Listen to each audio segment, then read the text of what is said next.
welcome to the latest episode of Flat Plus Football First and Goal Podcast. I'm FPF Hall of Famer Brent Bodkin. I'm Quasi Gordomo. All right, so thanks for joining us. Semifinals are pretty much here for every single division, I believe, in FPF. So we're going to give you a rundown. Obviously, divisions 1 through 6, 4 6-on-6, 5-on-5, co-ed, and of course women's 1 and 2. So let's hop into it already. So 6B. Looking at it right here, we have the TD Blitz taking on Impact in one semifinal game, and the other semifinal is going to be Passing TDs taking on the Stables. So two big matchups. Again, the winner of these two respective games, will fight for the championship. Again, championships, pardon me, is supposed to take place May 17th and 18th. That's a Saturday and Sunday in Broussard. So obviously the final schedule has not come up yet, but I can guarantee you it will be the 17th and 18th of May. Yeah, and to be live streamed as well, to be on YouTube as always, right? So you could watch your friends, you could watch your family members, you could watch yourself, obviously after the game if you want. But if you want to have someone watch you while you're playing, again, it'll be live streamed on YouTube. So make sure to check it out. I believe it's also streamed on Facebook too. Yeah. Facebook Live. Yeah, exactly. Yeah, it'll also be on Facebook Live as well. So A little, yeah. a little extra where a lot of people get to tune in and actually watch. That you don't always have to come down to the finals wherever they are to actually watch at your home. Although we encourage you to come down, it's always more festive, it's more entertaining when you have a lot of fans and attendance, No, it especially in is Broussard, right? So 100%. Yeah, it's good it's stuff. always a vibe from like I think it usually starts around like 1 or 2 p.m. until like later on the night, and there's always a lot of people to talk to, people to kind of connect with, also a place to recruit as well. Definitely. So speaking of which, so I was talking to Jeff this week. He told me actually it starts at 12. It's supposed to go from like noon to 1 p.m. Noon to 11 p.m. All the games, of course. Okay, so yeah, so it's Yeah, gonna be a long. That's cool. yeah, It's always a vibe. 100%. Rockstar, it's always a vibe. Definitely. So getting to the games for quarterfinals for Division B, right? So we have our matchup for our semifinals. Quarterfinals. Anything that spoke out to you, or I because mean, yeah, for me personally, defense, right? I mean, you look at it, three teams scored under 20 points, right? I'm talking about the Cougars, the Panthers, and Balls Deep. All three of those teams scored less than 20, so I think that's pretty impressive. The only team that didn't was the Emperor Retraite. I had a chance to watch their game Monday, and Saint Laurent, they came on the losing end to Impact 44-31. But like I said, everyone else scored less than 20, so that's pretty impressive, right? And an offensive thing like this, holding a team to 3 touchdowns is pretty impressive. yeah. What about you? Also, the stables are on fire. Oh yeah, Um, oh yeah. yeah, the stables are on fire right now because I believe they knocked out the number 5 seed, which Yeah, was Balls Deep. FC Bling. Okay, yeah. And yeah, they knocked out FC Bling, the 5th seed, and now I think Balls Deep was the 2nd seed. I want to say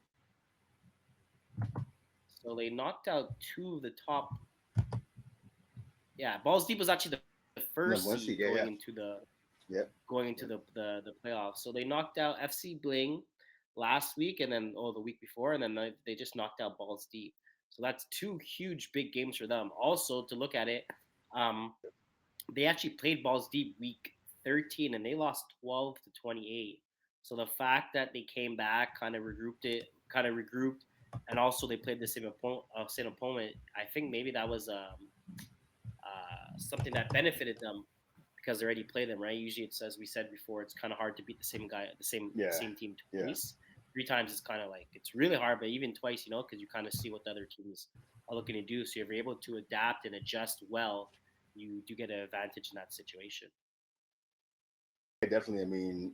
You go back to that menu for speaking obviously TD Blitz and Impact, right? 34-18. Week 12. Week 12 was like on March 26th. It's not that long ago, right? That these No, teams went no, head to head.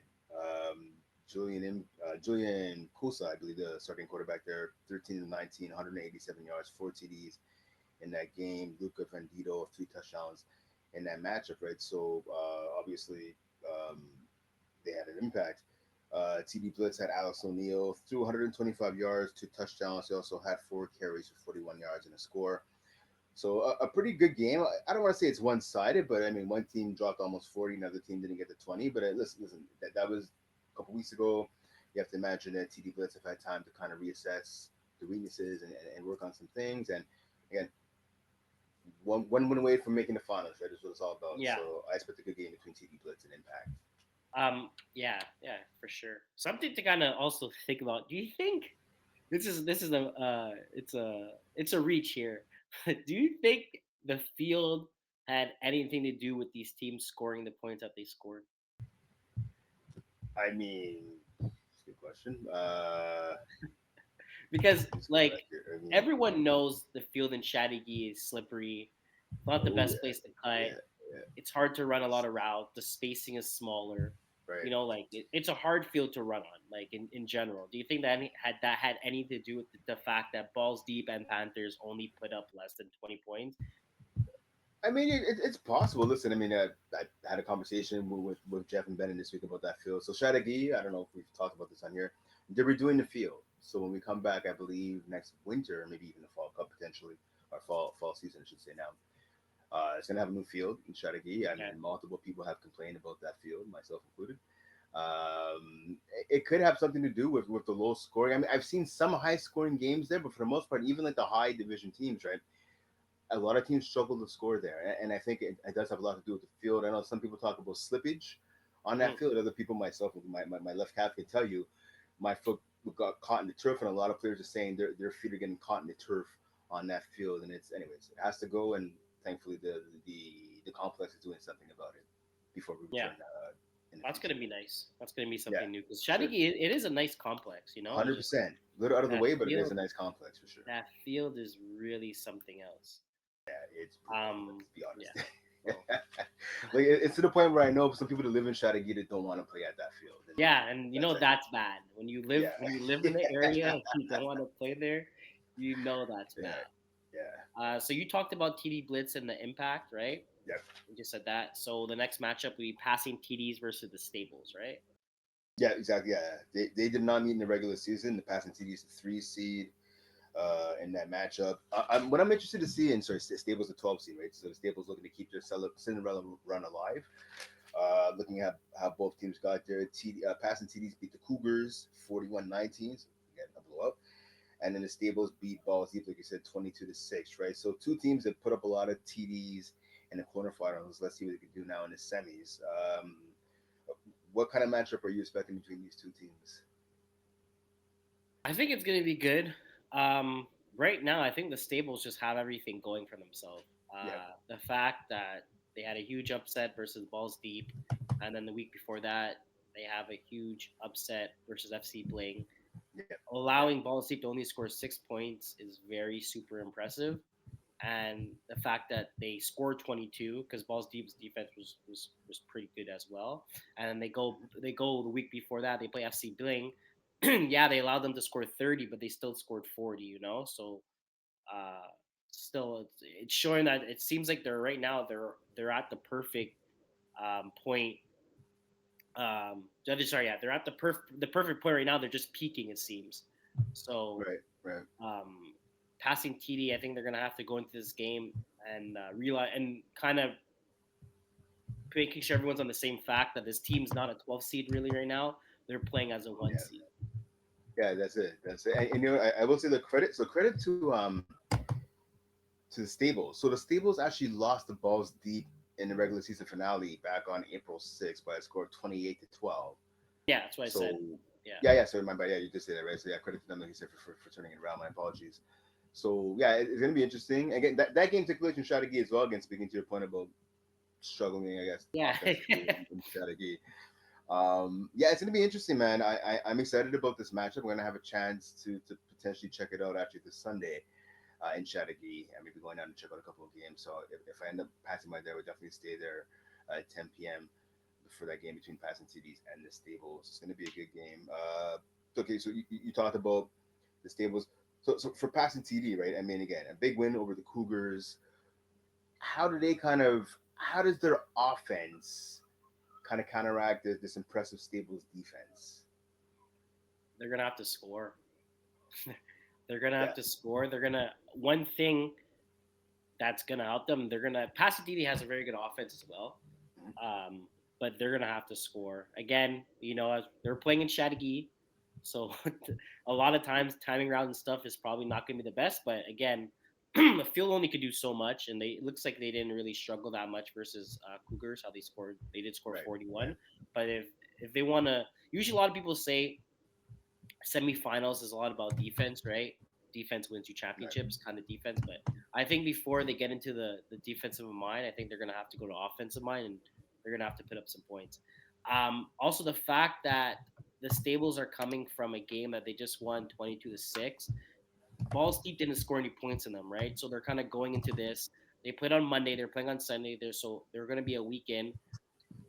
Yeah. It's different when you play a game and a team doesn't score any points on you, and then you get into the next game the next week, and let's say they score a quick 2 point, like a quick seven, and they're seven. It gets you into a situation where you could kind of start to panic a bit, when Yeah. you're Yeah. Yeah. it's like this feeling you get. You're like, oh, this they didn't like what's happening. So I think for Pasitides, they're just gonna have to really put the foot on the pedal and really push their offense and try to score some points fast on, because I think doing that could get Stables off their game. Yeah. Definitely. Definitely. I mean, yeah, like you said, come on strong, score right away, and like you said, yeah, get them off their game. Because I think one of the things I've been noticing throughout the playoffs in different divisions, at least this season, this winter season here, is there's one team usually, not in every single game, but on a lot of them I've been scorekeeping so far. There's usually one team that comes out aggressive right away. They'll try and take a deep shot first play of the game, or definitely at least at some point during the first series, multiple deep shots even. And then this other team who kind of sits back and is kind of trying to dissect things and try to figure out what's Yeah, going on and read and react, right? I agree with you though. I think that the team's just gonna have to come out and try to score and put points on the board right away. yeah, Okay. You want to go to six A? yeah. Let's go to 6A. Okay. So we got 90s classics taking on the number two seed, taking on the TD Brothers. TD Brothers are the again 12 seed, so this is also a theme of the 12 seed advancing in 6A and 6B. And also, one thing I'm noticing too, you look at some of these scores, right? We talked about blowouts and one sided games in 6B. It's the same thing in 6A as well, right? We see not well, 90s Classics got a forfeit victory over Scumbags. I mean, 30 nothing technically. I mean, I guess that counts. TD Brothers knocking off LVL Jap Boys, one of the teams we thought would had a chance to go all the way. Mm. Definitely an upset there, 23-6. The McGill swim team in a tight game knocked off the Angry Birds, as you can see, 25-18. And then Gold Rush, talking about defense, defensive slugfest, knocking off the Chomedy Chodes, 13-7. So not For not a lot of offense, but definitely a lot of defense in that game. for some reason, I feel like I haven't seen a score that's 7-13 in so long. Every yeah, yeah, honestly, I don't honestly, yeah, I don't know why it's yeah, just speaking to me. Like I just looked at that. I was like, that's such a weird score. Like I'm looking at 6-23. I'm like, all right, 25-18. That's normal. Seven yeah. to 13 seems so off. That is a defensive slugfest. I mean, let's look at this one here. Let's gonna dive into this game for a second. Because you're right. Yeah, I noticed that right away, and I was like, "Are the New York Giants playing?" It's like the Yeah, Giants and the exactly, Jets. exactly It's the versus the Battle of New Jets. York. Here we go. Exactly. Yeah, exactly. Pair of touchdowns and some field goals. Oh man, are the Raiders playing? Yeah. So Matthew Batas. I mean, he's a regular quarterback. I believe he won quarterback of the year last year. 10 of 18, 66 yards, one tutty, one INT. Leon Budker, 17 of 30, it's respectable. 122 yards, two TDs, one INT. Yeah, definitely not a lot of points. I mean, it was 7-6 at the half for Tommy Chose, and then they said, "All right, we're good for the day. We don't need to score any more touchdowns." Gold Rush scored literally one more touchdown in the second half, and winning touchdown by Jacob Saxner, and that was pretty much it. Hmm. Always Looking at, been let me see what is confused. he dominant. Sorry, No, I was trying to see if Matthew bought out the quarterback for Batazi. Chami shows if he had like a twin, because for some reason he has three catches for 12 yards, Yeah, but that's weird. that's most likely a Still about twin. himself. Yeah, it's probably a typo Yeah, or something.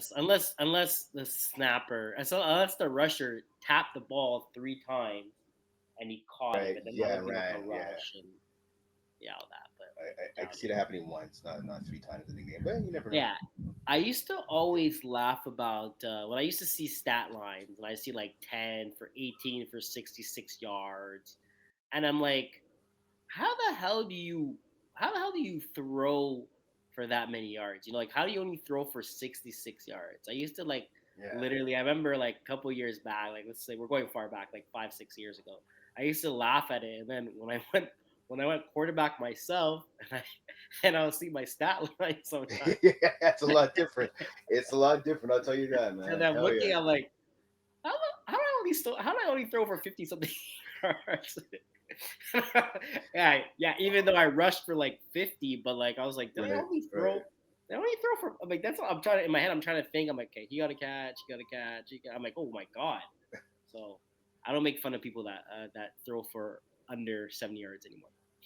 Listen, man, I'll tell you, like a zillion years ago, I was playing, obviously in FPF. Quarterback got injured for like, it was like for a series. He's like, I just need to rest my ankle for a series. I'm like, all right. Anyone else want to go quarterback? And I was like, the only person I raised my hand. I'm like, okay, I'll do it. And let me tell you, I got that snap. And I totally forgot about the rusher. Okay, before the snap, like, okay, the rusher's 7 yards away. I'm like, that's fine. That's far enough. I got a little bit of wheels on me, and like the ball came to me, and I was fuddling with the ball. By the time I set it in my hands and looked up, the rusher was like 2 feet away. I was like, "Oh my god, this is so fast!" Yeah, Like, it moves. yeah, Yeah, it moves fast. That's one thing. super That's quick also. It's actually crazy. That's one thing that actually helped me as a defensive player, where because I played that QB role. Like it's hard for quarterbacks when you start throwing guys going left, guys going right. It's hard for a quarterback. Doesn't matter if you're a veteran, if you're a rookie. It's still hard for you to make reads. So for sure, for um, sure. it's something that's shout out to quarterbacks because your job Oh is not yeah, easy. it's And you not have all easy at these guys all. saying, "I'm open, I'm open." You're like, "Yeah, okay," but I have a rusher right in my face. Like, I don't know what to tell Yeah, you. The guy yeah. coming inside, like, yeah, you could be open, but I can't see you sometimes. So Well, and that's it. That's it. Especially like so guys like me and you, we're like let's call each other 5'8", maybe 5'9", being generous for the both of us. Like yeah, when you have like these tall rushers with like these long arms, like Isaiah Allard and a ton of yeah, other rushers in this division, right? I saw when we talk about Division 3, I'll get to that after. Like when you have these long rushers who are not just fast but super long, and they get to your face, they take up so much space, and your field division with their wingspan alone, right? But even not even talking about the height of themselves, it makes it super hard to throw to hit A to C receivers and to B yeah, to hit them with yeah. accurate pass. Especially like they take away the whole middle of the field too, so it makes it Yeah, so much harder. If exactly, you're smart exactly. defense, take you're like, okay, our rusher's taking middle of the field, we could shoot outside, and then you're there doing a 10 yard in, and you're like screaming at your quarterback saying, "I'm open." He can't see you first of all, Yeah, so yeah, and then you kind of exactly. have to. That's what I think. You have to look at it in his view, and then he's like, then you're like, Yeah, okay, now I understand. So yeah. That's it. That's it. I will say I completed one of three passes for like 6 yards. I was proud of myself. I'll take that. I'll take that. right. There you go. Uh, So Gold Rush, they got the W. They won 13-7.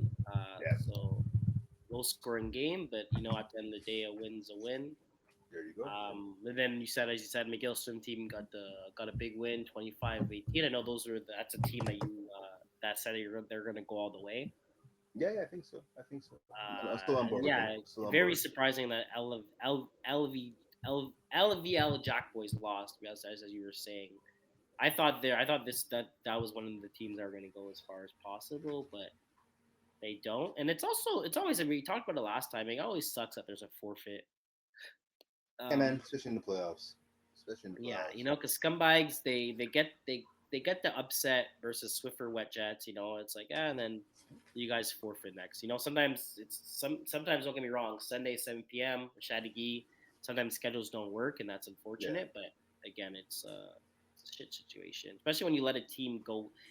I think it's more the fact that you give a team a bye to get into the next round. It's like I don't find they just like yeah, good for you guys for getting that seeding, but like I don't feel like you guys deserve the bye. Give it to the team you beat the week before, or if it's the first round of the playoffs, give it to the last seed that didn't get in, or the Yeah, first seed that didn't get in. Like, yeah, exactly. That's yeah, something that's also something they can maybe fix, especially when you're a yeah, team. Let's say example, especially the first round is fine. Divisional round, I think quarterfinals is kind of a bit pushing it when a team beats a team. Like, okay, well we can't make it next game, so you're gonna play. But I think in yeah, divisional exactly. rounds, I think if you know you can't make it to the playoffs, I think you should give your spot up to the next team up. I think A that hundred would be. percent, 100%, a I hundred percent. think that'd be pretty like it, depending on the situation as well. Like if the other team is 0-10, like okay, like but like in certain cases, like sometimes if they're 4-6 and everyone else is 4-6 and you beat them out and then you make it in, but you can't even make it to the playoffs, like just give it to the next team, you know? Well, that's it. So I remember like back in the day, I think Rob might have done that. I could be mistaken. Don't quote me, but I remember. I think my first year in the league, I remember playing on a team and we couldn't make the playoffs, and it was decided like a, a month and a half before the season ended, we weren't going to make it. I know we forfeited, but I think there was another team either that season or maybe the season after where they told Rob they couldn't make it. So instead of wasting everybody's time, I think they agreed to give their spot to one of the Yeah, teams who didn't make the playoff, which is that fair. It's fair for everybody, right? yeah, that has happened a couple of times. Teams do Yeah, complain as well because again, it's nice to have the bye. Don't get me wrong, and then it's yeah, unfortunate you don't get the bye. You play versus a team you're not supposed to yeah, play against. They beat you, and then you're pissed off, yeah, right? So yeah. It's true. It's true. there's always that other side of the story. Yeah, But for sure, for sure. anyways, it is what it is. So going to the All right. semifinals, 90 Classics versus TD Brothers and McGill Swim Team versus Gold Rush. Um, So I know what's 90s your Classics and TD Brothers, they played in week 10 at Stady Burr at 12-12 ties. So speaking of low scoring games. Jamie Ojea, so Theo's brother, obviously, he played quarterback in that game. He had like 78 yards, which is surprising. I mean, he's a veteran. One TD, two INTs, four 90s Classics in that game. Ale Shahada had two INTs in that game, so it's pretty impressive from him. One thing I noticed about the TD brothers, right? So their offense, they've been struggling on offense in the whole entire season, playoffs included. They've scored 30 points or more four times, so that's not good for an offense. But the defense has been spectacular. They've allowed 30 points or less in every single game that they've played. So a really good defense, but a somewhat struggling offense for yeah? the Well, TD it brothers. showed last week, right? Yeah, Quarterfinals versus the that's Jack it. Boys, only allowing them six That's points it. That's it. again That's it. in Chattagee, but Yeah. But I think for these guys, it's more of a just a regular shot of gear. Not it's more of a regular thing I for think these guys. it's advantage. Yeah, yeah, yeah, yeah. I guess, yeah.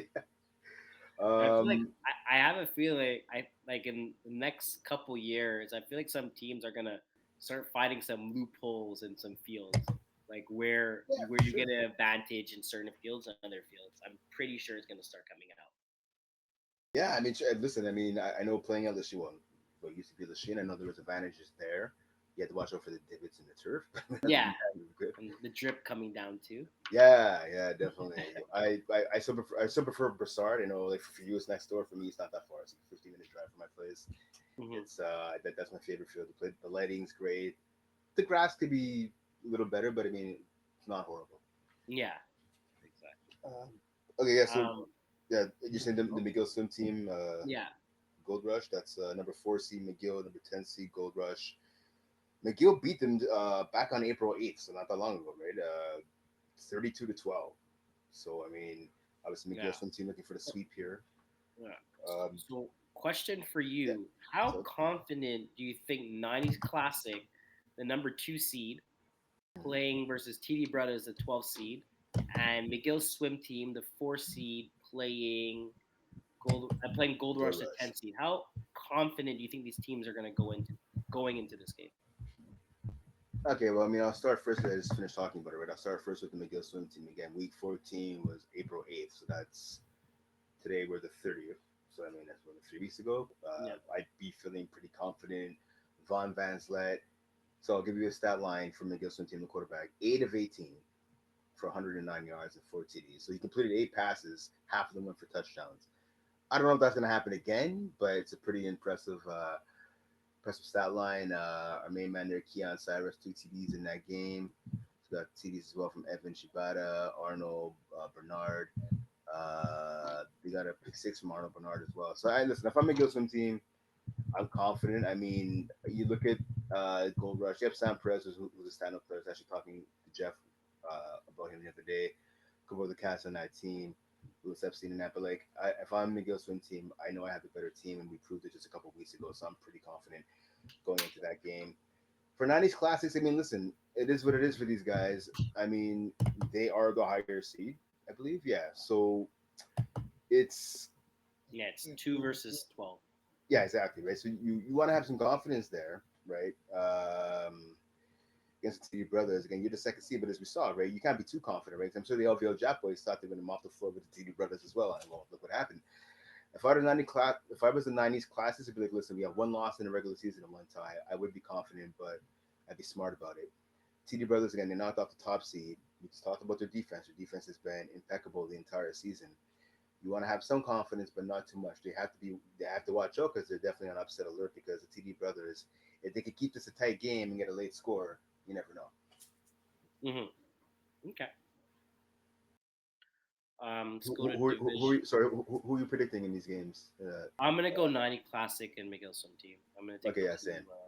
Yeah, I think TD Brothers. You guys had a good run. Amazing win versus LVL Jack Boys, but I don't think it's gonna happen twice. And I think Miguelson team is gonna just take care of business. Okay, sorry, I should have asked you this earlier. TD Blitz and Impact, who do you have in 6B for that semis matchup? Gotta go Impact. Okay, Gotta. makes Am I sense. wearing the shirt? Yeah, Impact right here. Okay, there you go. And passing TDs, you talked a lot about the stables. Passing TDs to the stables, who do you have? I'm gonna go the Staples. I like the Okay, Staples. I like. I okay, actually. I like this. I like the Staples from before. I know we okay. talked about it a bit. As again, I think I mentioned, and I thought their record was way better than what it was, but it's not. Right, right, But I think they're a true underdog team where their record really doesn't show how good they actually are, and I think right. that's what makes it even better for them. I think it's a advantage that makes it even better for them because I think they have a chip on their shoulder. Yeah, that makes sense. That makes sense. Okay. I got the Impact as well. I've seen these cats play a couple of times. I know you're coaching them up in that. They're well-oiled team. They're deep. They're young. They're fast. They're having a good time too, which is important. I want to go with passing TDs over the stables in that game. I like passing TDs just a little bit better. At least their offense in the postseason, I like them a little bit better. So I'm gonna go with passing TDs and Impact in 6B. Okay. All right, so let's hop over to 5B now. We have the Maccabees against Les Super Turbo Navettes and the Dirty Dogs against Les Mangeaux de Bange. hmm That's So gonna be the semifinals. yeah, yeah, two semifinal matchup. Maccabees, right? So they got a shutout, 13-0 versus no punch Yeah, intended. man. Yeah, So I'm impressed. yeah, it's not often this team scores 0 points. Um, I Hmm. mean, it's pretty. I feel like after that game, you're pretty hyped. The fact that they have zero, I think to a lot of times where teams are playing versus teams and they actually have 0 points, I think it starts becoming a factor saying like, okay, yo, this team is not scoring on us. Like, Yeah, let's make sure they don't have. Let's like, make sure they score zero. So the fact that they end up getting them to score zero kind of shows they're kind of the real. Right now, they're kind of the real deal. no, Um, 100%.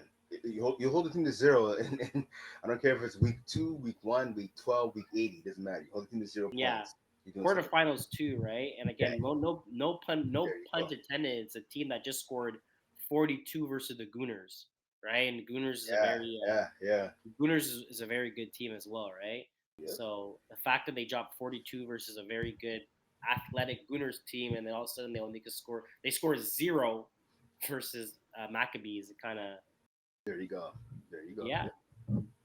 yeah. Yeah. Just looking on the stand, I think Maccabees. Just opening up the standings here. So the Maccabees are the 2 seed.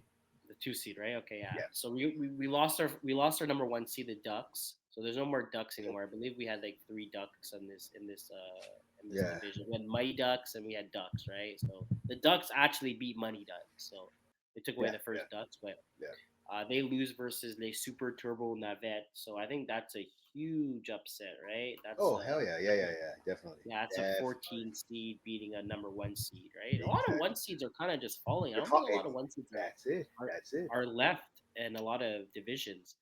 So huge win for the Super Turbo Navettes. I'm sure they feel pretty good. And I know we know one thing for a fact. I know teams know rankings Mhm. or they kind of know seedings, right? They kind of know. So I feel like you feel so much better when you knock out a higher seed, especially like a number 1 seed. Like it's like you win it. It's like you won your Super Bowl. Like it's There you go. crazy to say it, That's true. but I feel like It's true. you won your Super Bowl. Like I'm gonna when we get to Division Two, I'm gonna get back to something, but I feel like when you get that upset, it feels so much better. Like even if you lose the next round, you're just like, ah, it's okay. It's like you already won. Like I've played on not flag teams, but I've played on tackle teams where like Yeah, my team is not that good, but we're going to playoffs. We're playing versus the best team.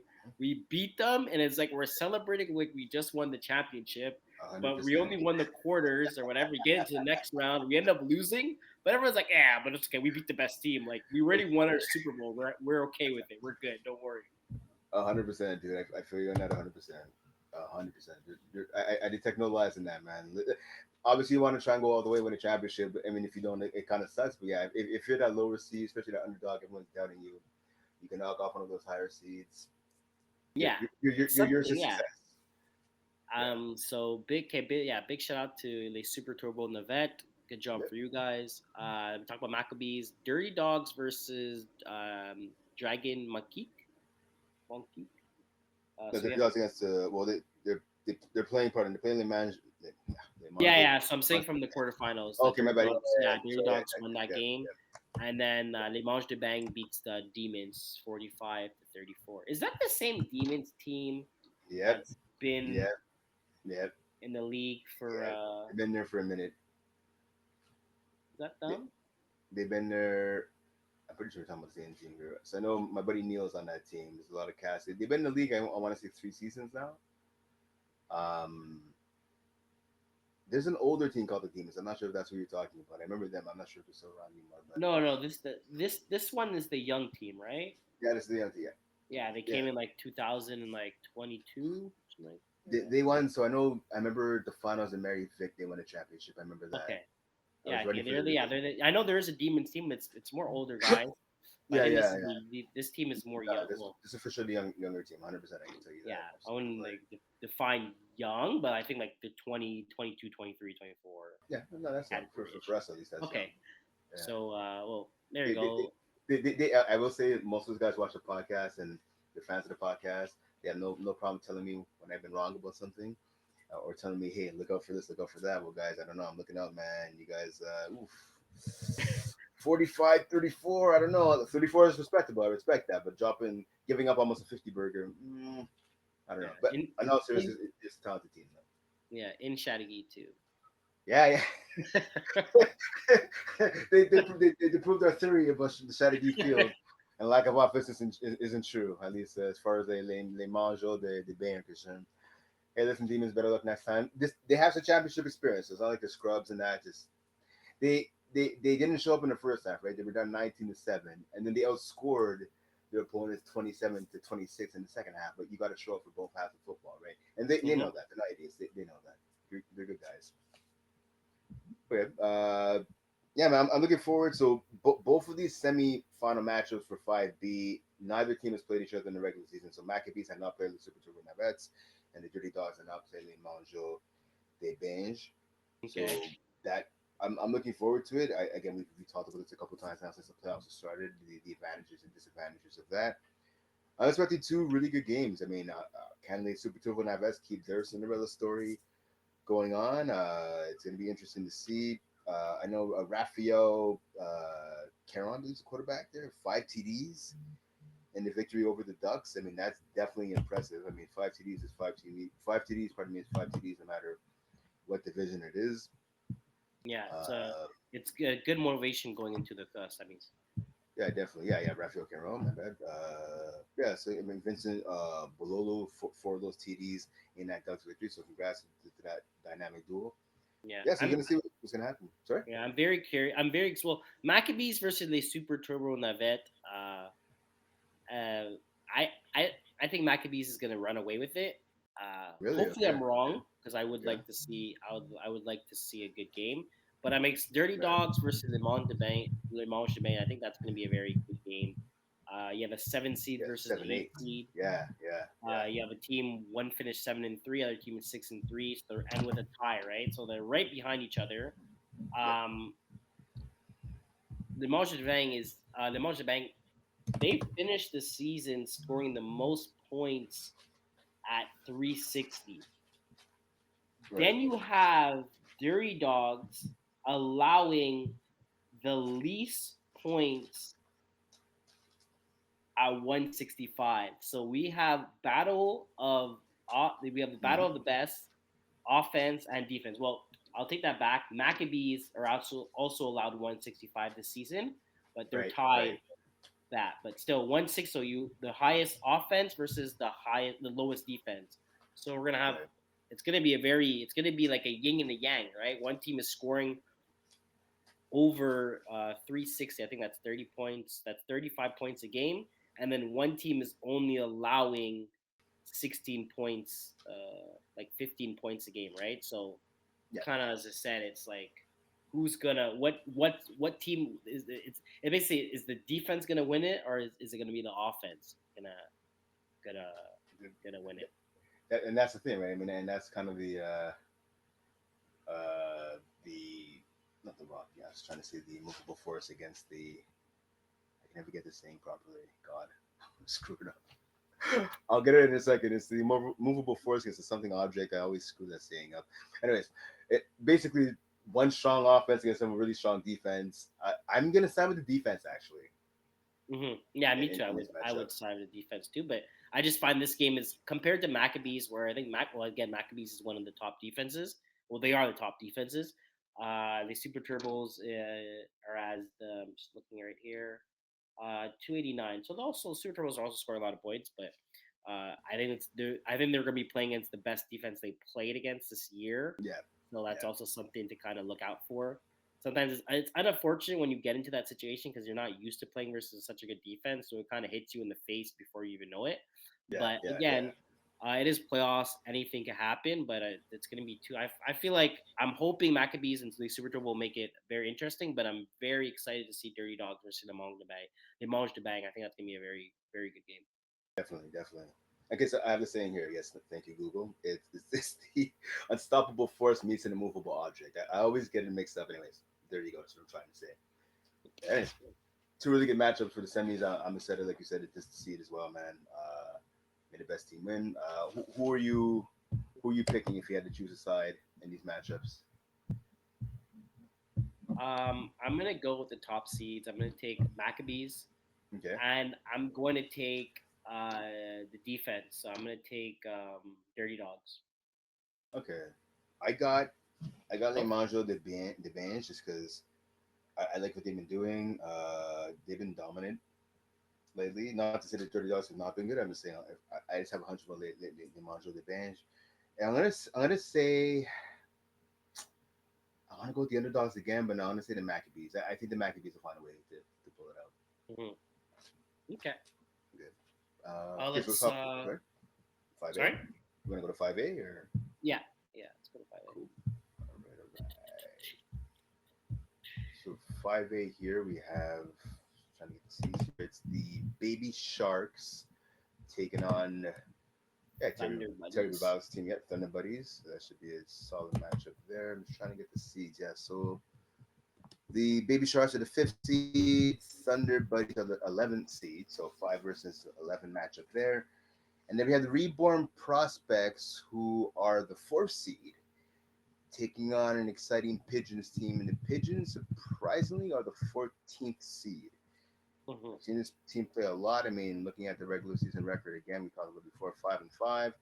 That division it's tough actually 5A. So I mean, it kind of makes sense, but I think the Pigeons are definitely better than being the 14th seed. But it is what it is Mm-hmm. in terms of So, where they fell. um, it's kind of a good thing that it's going back into the divisional playoffs. But the fact that the number one seed, I think this is the one of the divisions where a lot of the top seeds did get knocked out Yeah, early old on. Pats, no flags given. Yep, Yeah. So I mean, it kind of opened up. Oh my God, Pigeon scored 64 points. That just hit yeah. me. That's kind That's of what I'm saying. They're a good team, man. I've seen them play a lot over the years. They're a good team. I'm 64, surprised they did so bad. Yeah. Yeah, 60 man. in Shadi game. I But don't know. I think we're wrong about Shadigi. I don't know. 64. I mean, okay. But Yeah, what man. I was trying to get at, I mean, it's pretty. It's as I was saying before. For a team like Reborn Prospects, I think I was talking about how confident they are the fact that the number one seed is out, and Yep. they end up playing versus a 16 seed as ice up, Right. right? Yeah. So Yeah. That's true. That is true. like for them, it's kind of like for me as a player, like I'm happy, because at the end of the day, if a team did finish the way they did finish, I mean, the reason why they lost the games they lost or the ranking that they did get. So for me, I Mhm. use that as a confident boost, right? So I think I was saying like Right. reborn prospect playing like an ice up, you're still playing a 16 seed. Like at the end of the day, yeah, they did beat the number one seed, but I feel like you're kind of into situation. Well, guys, listen, they only won 4 games this season. They Yeah. got a huge win versus the number one seed, but like they're beatable, So I feel that's always a boost.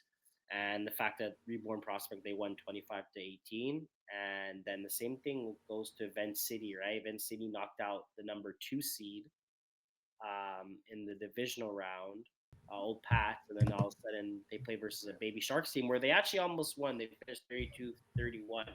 Yeah. But Heartbreaker there. it's like they did the hard work for them, right? They're like ice up, okay, you guys knocked out the number one seed. Vice State, you guys knocked out the number two seed, and then Reborn Prospect as a fourth seed, and Baby Shark as the fifth seed kind of come along. Like, okay, well, let us take care of you guys now. Now we don't have to deal with a higher seed, right? And then we have the matchup Reborn Prospect Yeah. versus Pigeons, where Pigeons is a 14 seed that dropped 64 points, which is insane. But again, still a 14 seed, and then you get Baby Sharks versus Thunder Buddies, which is 11 seed. So Yeah. we have two semifinals where both teams are playing almost the bottom of the bottom teams. Which again, playoffs doesn't really matter, but I just feel like it's still a confident. Like it is. I feel like it's a bit of a confident boost when you're playing that higher seed. The fact that especially one team finished 4-6, and then Thunder Bunnies finished 5-4, 5-4-1. So Yeah. I hear you. I hear you.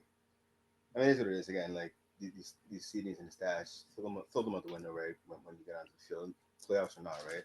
But you're right. Like if you're a higher seed, you want to play those lower seeds because of before, right? And yeah, but even if you're the lower seeds, I think if you're the lower seeds as well, you don't mind taking on the higher seeds because that kind of gives you a little extra motivation. People are counting us out. The other team might not take us serious. So sometimes that's a good thing too when you're that yeah, lower seed.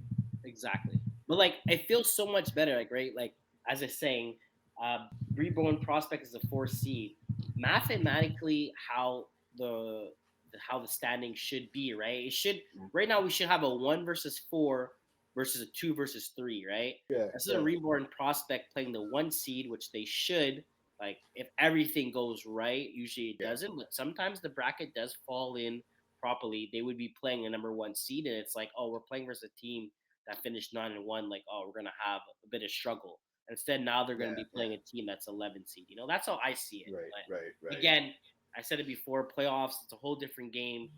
Anything can happen. It just I feel you get a bit of a confident boost when you're playing a weaker team that in the standings. So it's kind of it's a more of a motivation where you're like, okay, you know what, we're playing versus a team that we could beat instead of playing versus a team where if you're losing against them, it's like, oh well, you know what, it's the reason why they finished 9-1. Now Yeah, there's no excuses when you lose versus a team that's 5-4. Like we shouldn't lose this game. We're a better standing wise, we're a better team than them. yeah.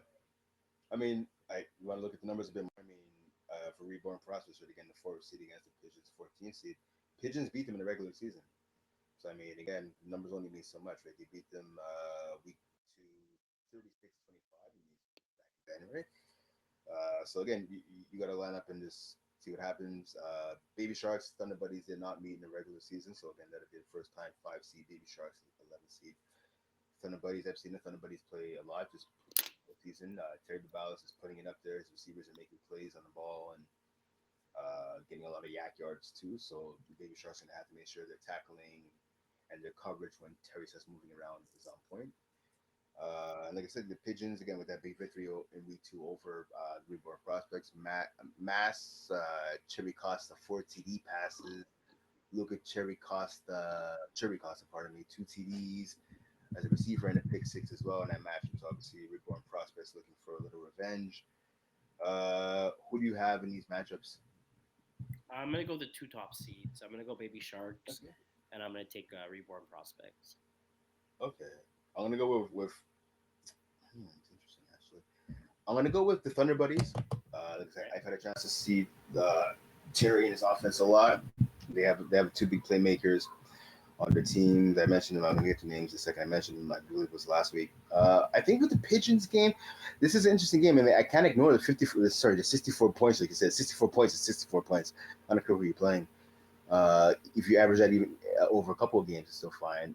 Um, the Pigeons were in a close one against Freshman XL. They knocked off the Phoenix Devils. I want to go with the Pigeons here. Okay. I know Reborn Prospects definitely has a length advantage. Most of the guys on the Pigeons are about our height. Maybe just one or two guys I think are a little bit taller than us, maybe three. But I think they've been together a little longer, and again they're coming off of a couple of big wins the last few weeks of the season. So yeah, I'm gonna go with the Pigeons in the upset. So I got two upsets in this one, Okay. in this division. Sorry. And so I just Um, want to, sorry, I'm just trying to get these two names. It was called, I didn't think of it ahead of time. My apologies. Yeah. So the Thunder Buddies, looking at it here, I mean, well, you look at the receivers, right? I mean, the Thunder Buddies, so a guy like Quentin Leduc, he's been a stud. They got Will Power, right? So as a receiver, as quarterback, as anything really, Will Power is on points. Simon Valiquette's play with Terry on both of his teams. David St. yeah, they have a Just, yeah, very veteran team. definitely. So yeah, that's why I think the Thunder Buddies is going to get the upset because they have a really veteran squad, a more veteran squad with a lot of playmakers as well. So I'm going to go with that. Mhm. Okay, let's hop over to 4B. Yeah, a lot of upsets here too. Yeah, man. Yeah, I mean this is what it's all about, man. It's nice to see these upsets because, like you said, ideally you want the 1 versus 4, 2 versus 3 matchups, but this is why we have the playoffs, right? We want to see some upsets, and we're definitely getting that so far. Yeah. Yeah, so we good. So quarterfinals, right? So Raw Sauce beats Black Vipers. Casted 12 beats Team Sexy. Hooligans beat Ramfins. And Win Diesel loses versus the Chosen One. So, again, three upsets on the right side, Yep. and one team that kind of takes care of business. Um, anything other than Win Diesel and the loss versus Chosen One? Any other three that kind of stood out to you? I score kept the Ramfins and Hooligans game last week in Saint Laurent. It was an exciting game. I'm not gonna lie to you, it was pretty exciting. So obviously, we see what the final score. Obviously, it was 40-19 there for the Hooligans. I'm just gonna go back and look. So, I mean, I've been doing games almost every day for the last like I'm trying to remember. So yeah, Phil Peltier, so former Champlain Cavaliers quarterback. Yeah, Phyllis Boutte, there was no answer for him. So 28-13 at halftime. It wasn't so bad. It's just basically what the Ramfins couldn't do. The Ramfins were six players, so they tried their best to keep up with the speed of the Hooligans. They just couldn't. Phyllis Boutte was burning them deep. He's burning them short. He's burning them in the intermediate. Michael Fafard too is running a lot of routes. Yeah, it's a Credit lot. to It's a the lot to cover. yeah, that's it, right? And credit to again, they only had six players. Credit to the Raptors. They tried. They really tried to just. So we see like Chad. How do you pronounce his last name? Duminier. Duminier, I guess. The quarterback. So you see, he has three TDs, three INTs. Most of those INTs were not his fault. They were passes that bounced off the hands of his receivers or through the hands of his receivers into the waiting hands of some of the DBs. For the Hooligans, we saw, yeah, so Gabriel Perot had two INTs in the game. Simon Bravanche had an INT. Again, again, six players, it's hard, right? I mean, the Hooligans, I believe they had, I want to say they had eight players for that game. Let me just double check it here. The Hooligans had one, two, three, four, five, six, seven, eight, nine, 10 players for the game. So yeah, one team that has six and another has 10. Yeah, one Pretty team's gonna sad. be exhausted. So Yeah, you want to at least have eight guys. yeah, Eight even guys seven at doing least. pretty. Yeah. Yeah, Well, I mean, like yeah, he's like, yeah, because one guy's gonna be rushing a lot, especially when you have a guy like yeah, Phoenix, Boutte, yeah, you have to cover. I mean, so it's a yeah. lot of work. And one of the guys got hurt for the Ramfis. I think he came out for a play. Credit to him. He got back off the sideline and kept on going. You could tell if they had a sub, he would have sat down for a lot longer. I could even be wrong. Maybe he didn't sub off. I know he was down for a minute or so. But like, Mm. and it's credit to him. I had it so going on in Saint Laurent as well was the Win Diesel Chosen Ones game. That was like two fields away. The curtains were drawn. The curtains were not drawn, so I was trying to see what was going on. There's a lot of hype, a lot of screaming, a lot of shouting. Not in a negative way, but a lot of excitement going on that field. I tried to catch up with Sanders after the game. Basically, what happened was it's tight, came down to the wire. Late TD from Sanders Armand to Tristan Boye, underrated player by the way. Tristan Boye, 1 yard TD. So the chosen ones got the 2 point conversion, right? So they took the lead. They're up by one, and then we saw so basically 3 plays later, Will Seabag and his crew from the um, from when Diesel marched on the field, he hit Marcus Lynch on a 31-yard gain. Then he had an 8 yard run, did Seabag, and then he hit a receiver for a 1 yard TD. But instead of going for overtime, they decided to go for the 2 point combo on the win, and Yeah, they and try to failed to win it. connect. Yeah, so I mean, let me ask you in that situation. So obviously it's the playoffs. You're Yeah, gonna I'm go for going for one. the two. You're going for one to tie it up, right? Send it to OT. There's playoffs OT. There's three chances, right? So you might as Exactly, well take the chance. exactly. That. Thank you. Go There you for it. go. Like Smart, it smart. is to a point where like yeah, let's go for the two to win the game. But then in your head, you're like, unless you have a play where you know it's gonna work, and you're Yeah. kind of like waiting for it. I know some teams, a lot of players too. Like you kind of wait and like I've been to some quarterbacks where I'm like, hey, by the way, if you run this and then run this, it's gonna work. I'm like, okay, we're gonna keep that.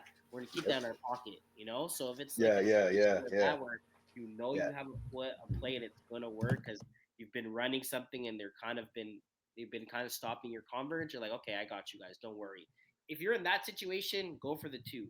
But if you're not really sure if your converts are not going perfectly, go for the 1 point. It's only 7 yards away, I believe, or 5 yards away. It's an easier pass. Okay, convert it. Then you go into overtime, and then you get to the situation where you want to go for two, you want to go for one. Then you start making those decisions. Yeah. No. 100%. And it's you look at the matchup, right? Listen, not taking anything away from Wendy, so they finished 10-0, right? They have some athletes. They have a lot of speed. They have a lot of chemistry. It's a team that's been together for a while. But you look at the chosen ones, athleticism. It's not close. Chosen ones have the better athletes, and in some positions the better players. I think you're smarter off going for the tie and having a couple more shots at it, right? In overtime versus hey, we get it, we win the game, which is great. But if you don't, your season's done. So I mean, it is Yeah. what it is. A Plus, lesson to be plus learned. they plus they got two converts for 1 point during the game. So I mean, Yeah, there you go. There you go. it's still And two even if they converts. didn't, it's harder to get two than it is to get one. Hmm. Especially when you have Sanders lurking in the back of the end zone, and sometimes Sanders rushes as well, right? So Will Seabag's a tall quarterback. Sanders is even taller and longer, right? So I mean, whether he's back Yeah, at safety or at corner or rushing, yeah, and yeah, it it's does take it. Yeah, it does affect a lot of this game. yeah, exactly. Also something to say about this division, right? We had the one seed alive still, the two seed, the three, and the four. This was the one division where the top four seeds were still alive. That's true. Now we just That's only true. have one left. Yep. We also have the fifth seed too. We had wait one, two. Sorry, we had the one, two, three, four, five, six, seven, and then we had the ninth seed. So it's one divisions where we Yep. didn't have like a 10th upset or 11, 12. So we had a lot of them we had the line, the straight line coming down, and now we had the three upsets coming in. So now we have the fourth seed, the fifth Six, seed, the seven. sixth seed, and then that's the ninth seed, I believe. Yeah, Yeah, yeah. Four, yeah, six, seven, nine. Yep. yeah, Yep. exactly. So it's also something it's kind of interesting to say. Going into it, right? So when Diesel, also kind of sucks. Like now the fact that when Diesel lost, right? Like are they actually a Division 3 team or like are they a Division I 3 team? think they're gonna get put up because you can't go 10-0 and then run it back in the same division. Let's be real. No, you can't. But you lost. They lost not even the finals. They lost in the quarterfinals. They didn't even make it to the Yeah. semis. True, but I mean, they lost to a good team. Listen, I mean, I understand the chosen ones are the ninth seed, but I mean, let's be real. How much of that is because Sanders is still a relatively new quarterback, right? Yeah, I mean, he's had a couple of seasons, not that much under his belt, and the team is just kind of coming together now, right? yeah, Uh, and they lost on like literally the last play of the game. It's not like they got their butts kicked. I don't know. I mean, I think I'd be shocked to see them being eligible next winter for Division 4. Any Division 4, whether it's 4B or 4A. I think they're a Division 3 team. I remember playing them in summer season in Division C, and I was like, yeah, these guys should be playing Division C. They should be playing Division Three in the winter. And I think they even thought they should be playing Division Three in the winter. They were shocked, I would think, that they were able to squeeze all those guys in and get them into one of the four divisions for this winter. So I think they're listen. It's a bunch of young cats are only going to get better. They have a lot of experience on their side. They have a bit of championship pedigree as well, right? There's no reason for them not to be in Division Three Yeah, this for winter. sure. But everyone's biggest thing is when you're a team that a lot of teams don't feel like you're supposed to be in there. It's like, well, like we didn't even win the championship. We lost in the quarterfinals. So there's always True. that thing where people usually a lot of people, especially on the team too, like, oh, why are you guys not going Division 3? Like, oh, well, we didn't win Division 4B. Like That's true. That is that argument. That's fair. That is fair. That is so fair. that's usually the talk people do. Okay, so going into the semifinals, Raw Sauce. Unless you have something else to say for the Oh, quarterfinals. I was well. Speaking of that, like yeah, raw sauce. In case the talk's going to break that one down. Yeah, so Raw Sauce 2.0 versus Cast of 12. So Raw Sauce, the 6 seed, cost Cast of 12, the 7 seed. So that should be a very good matchup. And then the Hooligans as the last 4 seed, so the team that got that bye, um, that ended up getting that bye from the division playoffs, versus the chosen ones. Yeah, I mean, so I know Castle 12 knocked off Raw Sauce 2.0 26-25 back in week 8. So obviously, Castle 12 is looking to get the revenge and maybe have a case of 12 after the game. So I'm kind of sitting on that one for a while. It's horrible. Hooligans and the chosen ones. I mean, listen, we talked about the hooligans, right? They're the number 4 seed. They have a chance to kind of stop the upsets that we've been seeing. Again, obviously, the chosen ones looking to they knocked off the number 1 seed. Now looking to knock off the number 4 seed. I'm looking to see. I don't think they played each other in the regular season. No, No, we they did didn't. not. Yeah, so it's going to be an interesting matchup. It's now for the hooligans. I think the key is going to be can they protect the ball?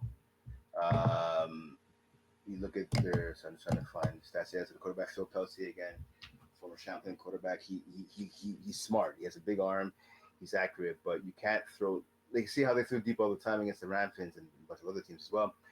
The matchup is going to be who on the chosen ones could slow down. You can't stop him, but who could slow down Felix Boutte? He's a top receiver, not just on this team, but I would say he's probably a top 10 receiver in the league. Felix Boutte. Are they going to put Sanders on him sometimes, or will they put maybe Tristan Boye on him sometimes, a good two-way player? Who's going to be able to slow down Boutte enough to maybe force a turnover or to at least limit the amount of scoring that the Hooligans could do? Hmm. It's also something very curious. So you have Felix Boutte only playing 5 games.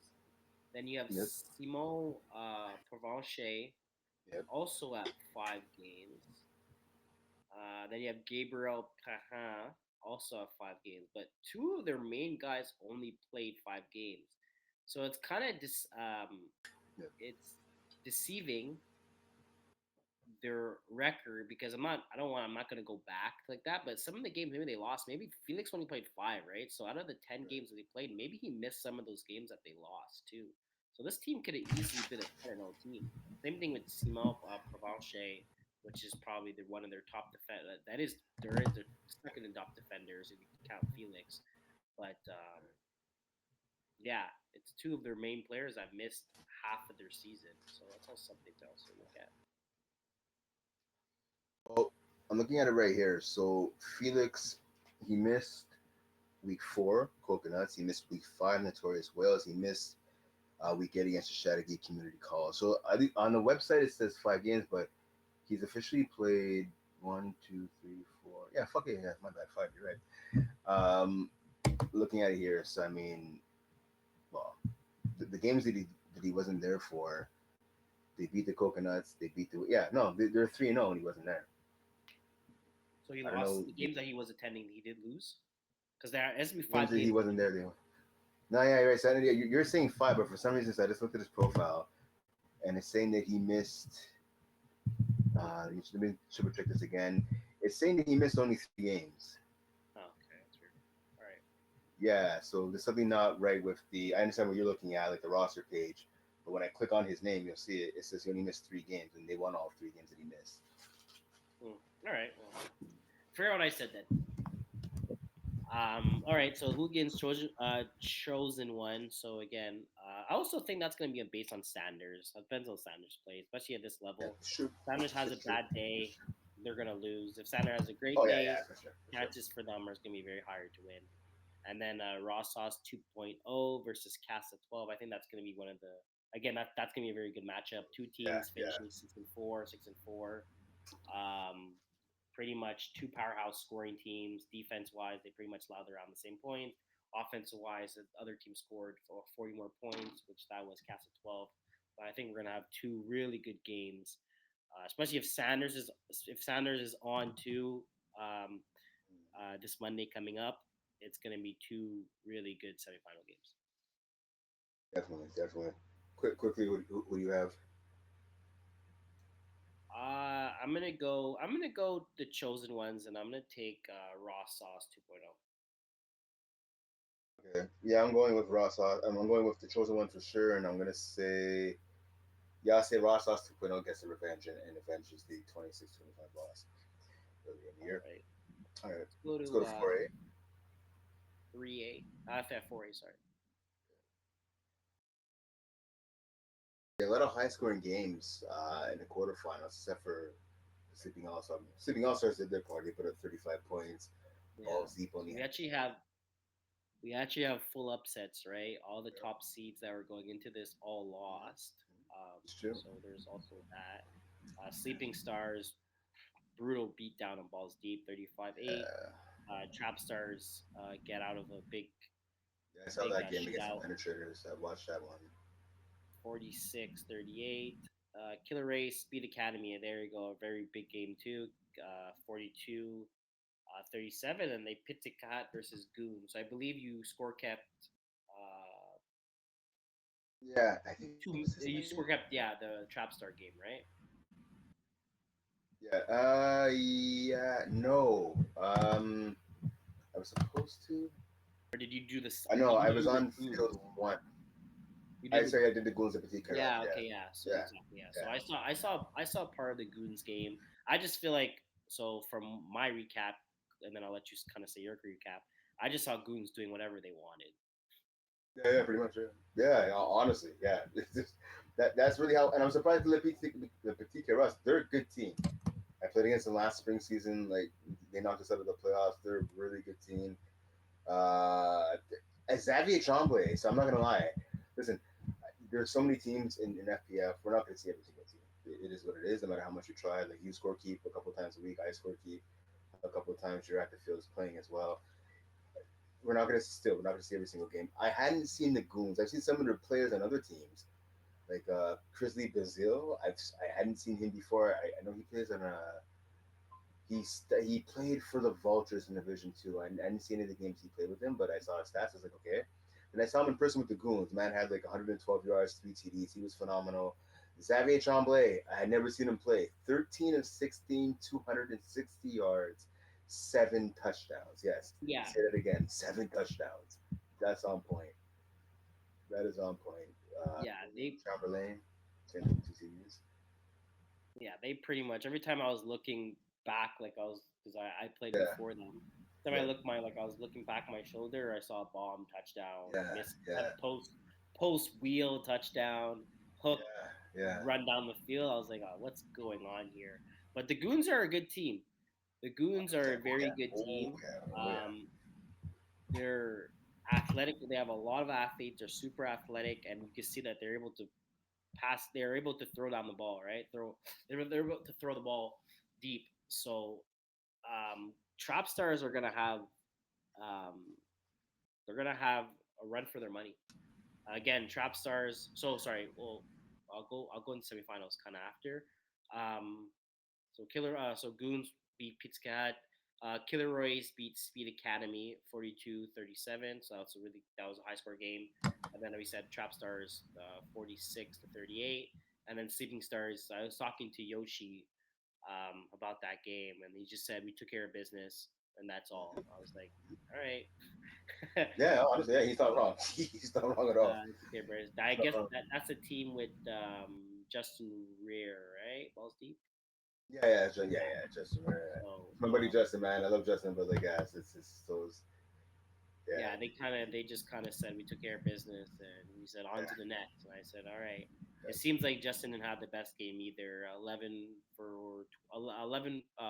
attempts for 20. Sorry, 11 completions for 26 attempts, 126 yards, one TD, one interception.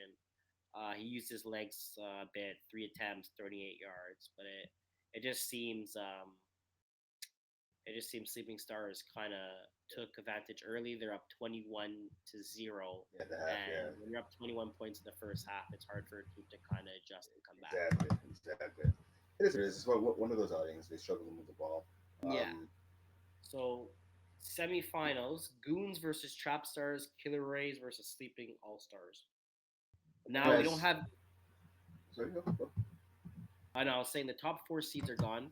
Yeah, The next top seed is the fifth seed, the sixth seed, the seventh seed, and the eighth seed. So we have five, six, seven, eight, and so we have right. 8 versus 5, and then we have 6 versus 7, which is the Yeah, Goons, which is the fifth versus the eighth, yeah, and then the 6 versus 7. So now we have the it's kind of like we're switching roles here. We started with 1, 2, 3, 4, and now we're yeah, instead of doing one, two, exactly. four, now we're doing 5, 6, 7, 8. Yeah, So, two interesting games. Again, I feel like it's gonna be a super good game. Trap Stars versus Goons. I'm very curious to see if Trap Stars are gonna be able to shut down the Goons offense. Trap Stars, again, they've been in this league for a while. They're a weird team, but they're a gritty team. Like they grind it out, yeah, yeah, yeah, yeah. I do think it's going to be based on Ryan Gaber. Garber. I think it's going to be based on him, the quarterback. Yeah. He did win QB of the year for Division B, Mhm. so hopefully he puts up those stats and those numbers in this game because he's definitely going to need it. They haven't. They actually played against each other back in March 22nd, where Trap Stars won 32-38. So it seems like we're gonna have a high scoring game again. I don't think both defenses kind of play defense. I think the Goons are a type of team that they've been. I feel like they're familiar new. A lot of their faces are kind of new guys. It looks like a lot of the guys are university players as well, or CJ ball players. So when it comes to a lot of players like that, defense is not really a thing. It's they kind of do their own thing, man situation, and they feel like they could beat the opposite team. And what happens is the opposite team does a lot of hooks, a lot of drags and post Yeah. corners and wheels and stuff, and then all of a sudden that's why we score that many points against them. But again, I feel like it's going to be. I don't think Trap Stars are going to be able to stop the Goons as much as they want as either. So I think it's going to be a very high scoring game. It's going to be a good game. No, I agree with you. It's going to be a good game. So going back again to that Week 12 victory, Trap Stars 39-38. The Goons. Justin Gauthier, pardon me, usually receiver. He actually played quarterback for the Goons in that game, not Tremblay. So I think I saw Tremblay, man. He could run and he plays alive with his legs. He has Gautier's receiver Oriola Poirier. We've talked about him a couple of times. The guy William Chamberlain, he impressed me as well, and obviously Chris Lee Balzil. They're deep. They're deeper than the Trap Stars. Obviously, Trap Stars, like I said, Ryan Garber, QB of the year. They got Will Seabag, one of the top receivers, Felix Seabag, Cooper Young, a lot of the guys David Giroux have been playing for a long time. The Goons are deeper, and I think they're more athletic as well. And Trap Stars actually are a good, fast team, but the Goons have more athletes than they do. For me, I'm going with the Goons. Again, they've lost by 1 point without their starting quarterback. I think Trombley will be playing, and I think they get the W. The Goons. Mm-hmm. And then Sleeping for Arts, sorry. Killer Rays and Yeah. Sleeping All Stars. So Um, they didn't meet in the regular season. Those two teams, the Rays and the All Stars. So it'll be Killer interesting to see what Rays. happens there. Okay, Killer Rays is actually a really good team. Yeah, Um, yeah, yeah. they're a Division C team, I believe. I've seen them in Division C. I played against them. They're a very physical, good team. But Sleeping All Stars is also a very good team too. So again, I think we're gonna have really good semifinal games. I'm going with the All Stars in this one. If I had to, yeah, I would also pick the All Stars as well. But I really think it's gonna be based on the quarterback situation. Um, Samuel Cote. is gonna have to come play. He's gonna have to make sure he doesn't throw as many picks. He's averaging 2 picks a game, so he's gonna have to make Yeah, sure he plays a game like he did against the Balls Deep and not throw that ball into anyone else any other any yeah, he has to make sure he doesn't throw that ball to any of the other players that are not on our team's hands for them to kind of get out here. And then same thing with Tyler Bisha, Bashi. Bashi, I think his last name is 47 for 9. So he also had a really good season as well, only throwing 9 picks. So he's throwing one a game or averaging 0.7 a game. So like kind of yeah, one. yeah, yeah, yeah. But again, it's gonna be a really good game. It's gonna be two really good games. Yeah, I like Tyler But Bianchi. He's a good quarterback. Because I'm gonna go but again. I'm going sleeping all stars in this one. That's just my opinion. yeah, I would do the same thing as well too. Okay. So Okay, real let's go quickly, division. Div 3. So looking at it here, so one matchup actually left and Div 3 quarterfinal matchup tonight actually in Saint Laurent. So I'll be watching that game from whichever field that scorekeeper. It'll be the Bruins taking on the B Ballers. Both teams are not meeting in regular season. So the only thing now with the Bruins, so I had a conversation with Ben the other day, man. Rocco Cristiano, MIA right now, um, of the Bruins. I'm just trying to see right here. Yeah, Rocco Cristiano, the starting quarterback. Apparently, no one's heard from him in a couple of days. He didn't show up for one of the games in one of the divisions he was playing. I don't know if Rocco was going to be there for tonight's game. I hope he is because you don't want to leave your team out hanging out to dry like that, taking on a solid B ballers team. So hopefully Rocco is there. It's going to be interesting to see though if he's not there, what the plan is at quarterback. Because I mean, the other options they have was AJ, who played quarterback for them. He's not eligible, and then Gab Wiseman. I feel like Gab Wiseman is eligible for the playoffs, and since he's only played 4 games, and I feel like he's been there for more than that. But if Rocco Cristiano can't play, it will most likely be then. Just double checking here. Yeah, so Gab has 4 games played. I don't know if he has a medical note. Then maybe we'll give him an exemption for that 5th game. But if not Yeah, him for the I'm Bruins, I surprised don't he know would who. not have. I'm Yeah, surprised he wouldn't have yeah, 5 games played, yeah. He's a unless he was veteran. I kind of know just he's a on this sub team, for them to kind of possibly. fit But cap. But that's very yeah, so I'm looking at the him right here, man. quarterfinals. Yeah, I mean, Check the roster. it honestly looks like it's Rocco or bust. I don't know what's gonna happen. Hmm, interesting. I guess we'll see. We'll find out tonight. Oh well, Gabriel Wise. Oh well, Wiseman can throw, again so I don't know if he can we play or might have not. we might have uh, we might have seen something that maybe we shouldn't have talked about. But Gary Wiseman played in their quarterfinals, so Okay, so then he has a medical note then. Yeah, then I mean he we're not must have random. something, I'm right? sure the other team's gonna check that too. It's not idiots. Like the team that played in the quarterfinals, not idiots. That would be the Rooch there. Oh yeah, I score kept that game actually. Yeah, yeah, yeah. Score kept that game. They would have checked that kind of medical note or exemption why he didn't play the 5 games. But he's eligible, and if Rocco's not feeling it, will be Gab Hmm. Taylor. And next week on the podcast, I'll let you know who it was because again, I'll be a sailor on tonight. Um, yeah, let's hop over. Show up. I say the B ballers. We'll get the W. Yeah, that's it for the quarterfinals. Again, we saw this going back to. So I'm waiting for my computer to Yeah. jump over. Well, so we kind of well, exactly. So the quarterfinals, Stoics beat underdogs.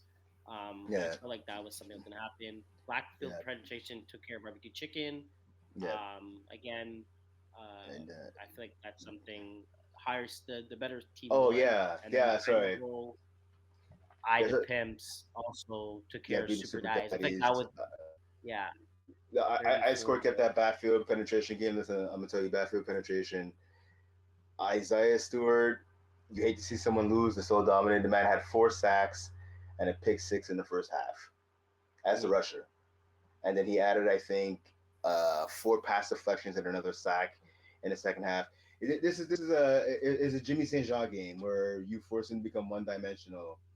He just starts throwing deep shots all day, and as a defense, you sit back and you knock it off or you pick it off. That's it.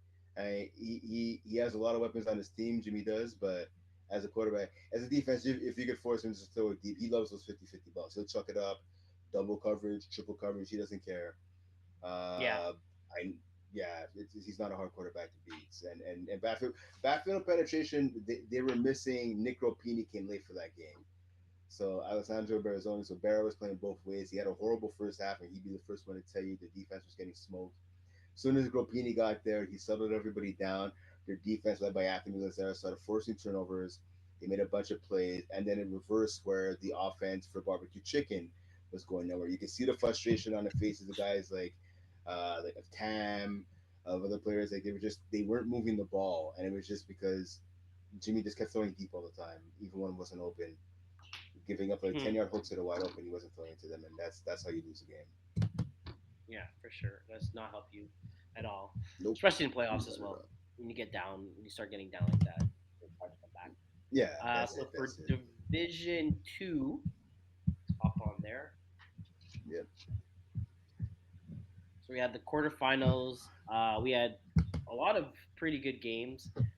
Easy W versus Vultures. We didn't get the shootout we wanted. We didn't get a team to score 50 Ooh, first, but we did have a team to score 40 first.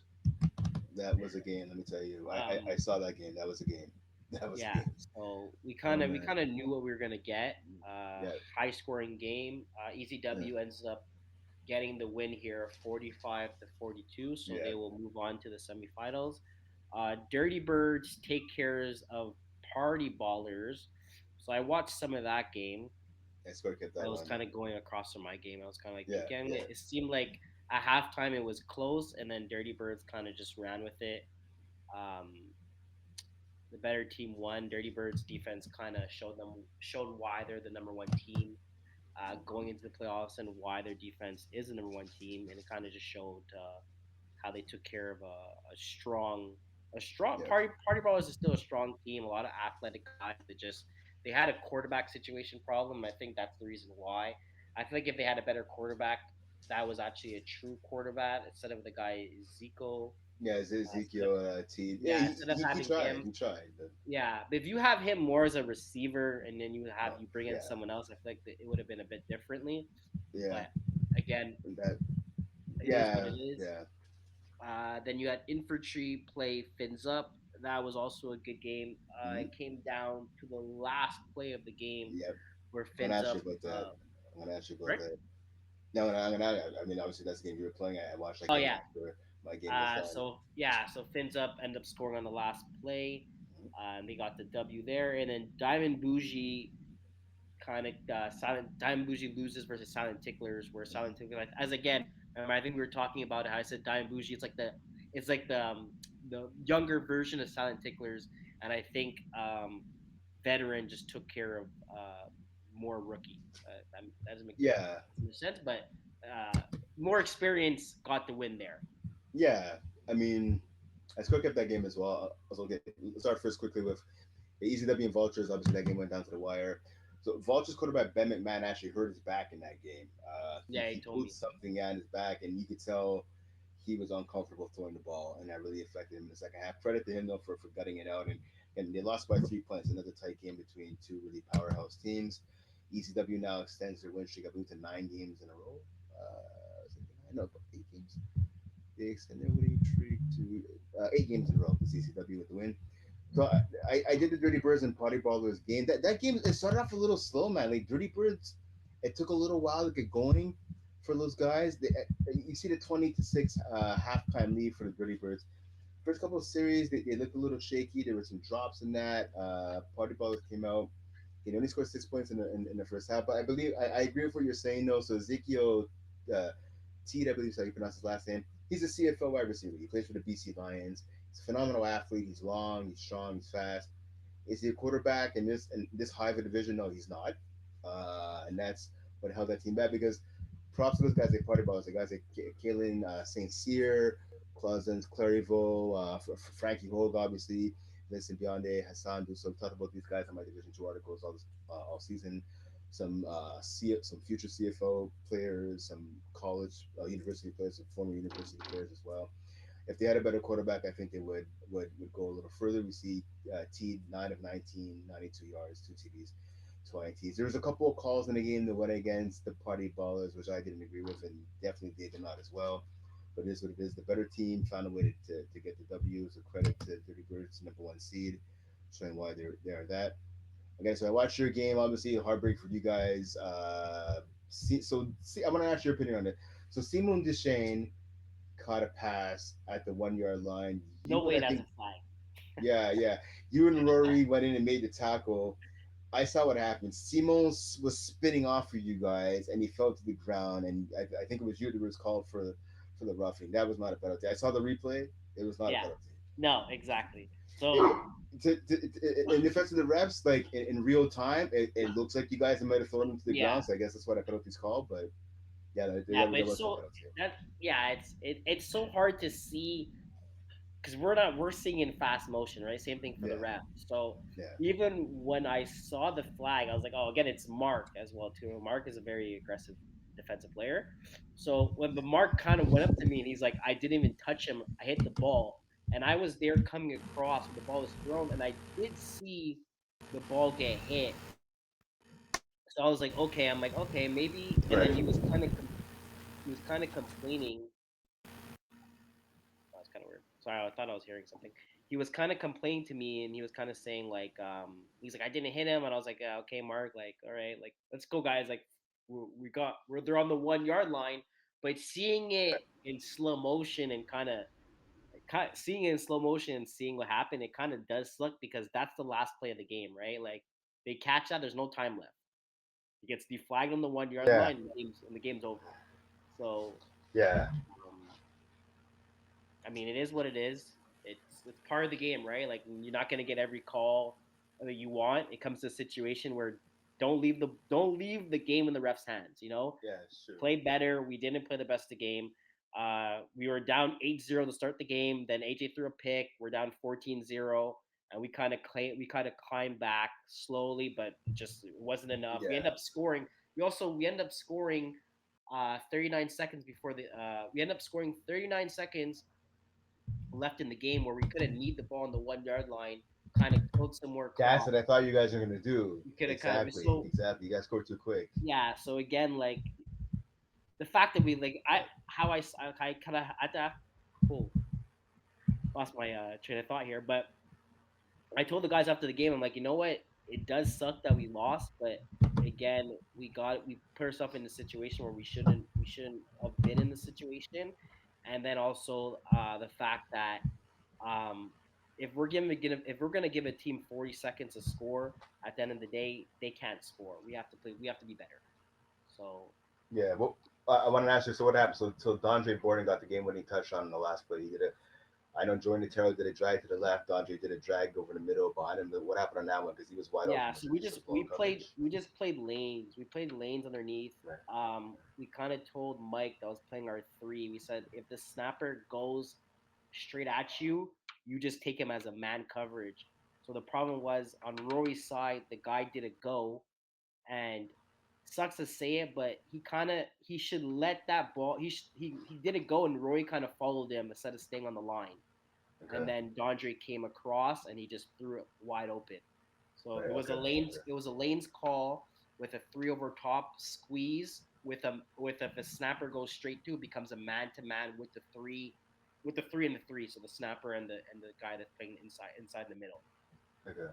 and Okay. they ran levels against it. Well, they ran across where Joey was Joey's the first read, so you kind of push him out, and then Yeah. Dondre Yeah. kind of sneaked behind, and then Rory had two guys at that point, one guy on top, one guy underneath. He didn't see the drag coming in. He didn't see Dondre coming across, so he kind of figured, oh, I have one guy, and I also have a man-to-man coverage, and then they end up getting a wide open receiver. Okay. All right. Fair enough. Fair enough. Okay.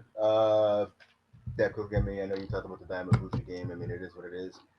Silent Ticklers. They started a little slow. They found their rhythm, and once they did, Diamond Bougie just had no answer. They sat back, and Juice Ball had to go deep a lot to guys like Felix Boutte and that. Silent Ticklers just sat over that and ate them up. Okay, so the semifinals. So we have this coming Sunday in Chattagee, surprisingly. ECW, Silent Ticklers, Dirty Birds, and Fins up. Silent Ticklers and ECW did not play each other during the regular season. Against Silent Ticklers, one of the hottest teams in Div 2, both sides of the ball. ECW, like I said, 8 game winning streak now. They've been the hottest team in Division 2. Dirty Birds, the number 1 seed, taking on Fins up. They met in the regular season. 37-24 win for the Dirty Birds over Fins up. How do you see these games going? So I think Silent Tickers again is the more experienced veteran team. ECW is also Yeah, good. Jeremy White's having an amazing season this year. yeah, Um, I just think Silent Tickers are going to be able to figure him out earlier on. Um, if they also get a good rush on him too, I think it's the rusher's name is It's Mike. Mike Zanobi. Yeah, exactly. So he's a good rusher. Yeah, He knows yeah, what he's yeah, doing. yeah. He's if he's able to kind of take away Jeremy's kind of when he rolls to the right and then kind of stops and then throws it. If they're able to take that off early on and kind of do that shift to the side, they're gonna have no problem. They're probably gonna win this game by double digits. Okay, And then what I was kind of saying with Dirty Birds versus Fins Up. So I have silent to answer. I have Silent Ticklers winning that game, okay, and then Dirty Birds versus Fins Up. I think Dirty Birds is going to take care of Fins Up. I okay, think Fins okay, Up kind of when they beat us, I feel like they won their championship. Like okay.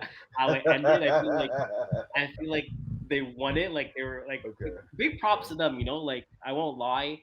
When you, I feel like this year we had a target on our back.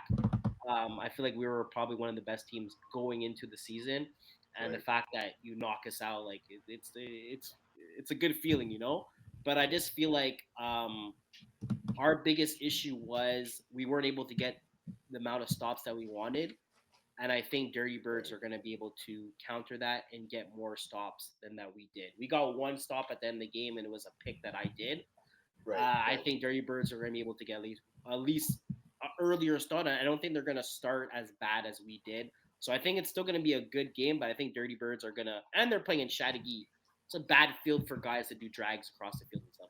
But true, true. I feel like Dirty Birds are going to be able to take care of that game and they're going to be able to win. I don't think they're going to win by double digits, but I think they're going to win at least by like 8 or 9 points. Okay, okay.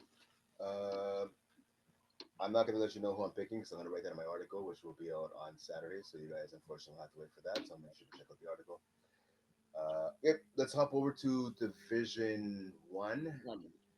So we saw in the quarterfinals, I score kept this game last Tuesday. Flagmont Sack in a really entertaining game. Pretty much got the W on, I want to say more or less the last play of the game. 40 to Yeah. So 34. we talked Also, about yeah. that last Oh week. yeah, we did. My bad. You're right. Okay, you're right. My bad. Okay, so Yeah. we saw what happened there. Run it twice. So you guys knocking off the party crashers. They're 26-19 last Wednesday. So we have all the semifinals tonight. Braves against you guys. Run it twice. Saint Laurent. Just go keeping that game, and then Royal Luminaire against Flagwa Sac. Obviously, you're gonna pick your team to get the W. Let's hop over to Royal Luminaire and Flagmont Sac. How do you see that game ending? I think that's probably gonna be the best game tonight in Saint Laurent. Um, two good teams. Jesse's gonna be really gonna have to be on his shit tonight. Yeah, Two good offenses, two powerhouse offense, two really good defenses. So I think I think it's gonna be a really good game. I can't even tell you who's gonna win because I really don't know. Flagmore is the type of team where they always seem to impress you every single time they play, every single year. It's like the same thing, but there's always something different. Like I don't even right, know how to explain it. It's just they just have that umph. It's so weird to say. Whenever they're in a right, game, it's one of those teams where you can never count them out. They're a type of right, team when they're going into it. Doesn't matter if they're for some reason they're the 7 seed, they're the number 1 seed, number 3 seed, number 5th seed. Like for them, I don't think seeding even matters. Like I don't think they even care. They're just very oh true, yeah, very they just true. show up and I don't think they even realize they're like okay, this is the schedule, guys. Oh, we have our bye sick. Oh, we're playing tonight sick. Show up, play, ball out, and win. You know. Yeah, Same thing goes for Royal Lumiere. They're actually again, they've been playing with each other for not as long as Flymois, but they're also a type of team where they're gritty. You know, like it comes to a yeah, point where yeah, a lot of yeah, people don't see Jesse as a elite quarterback, but he does stuff that puts him above other players, yeah. other quarterbacks that you don't even realize. You know, like He and knows how to win. he's very technic too when he's calling the plays. I played with Jesse for a few seasons now, and the way he runs his offense, like you're like, oh, and then his throwing mechanics are not always the best, but Yeah. he does what works, Yeah, you that's know. it. That's it. That's it. I hear you. Because So yeah. again, I really don't know who's gonna win this on. I'm not gonna say a winner, but I'm gonna say whoever gets the first turnover or interception is gonna win the game. Okay, that's fair. That's fair. I agree with what you're saying about Jesse. I played against Jesse a lot of times back in the day, and he doesn't always throw the prettiest ball, but he knows how to win. That's what he does. He's a winner. Yeah, He's smart too, both sides of the ball. I'm gonna go roll with Flag Mod just because they got over the hump and knocked off the All Stars in the playoffs. They had a chance. I mean, we talked about last week, right? They kind of gave up a penalty. They're past Chenard. They bashed against the wall. They still found a way to win.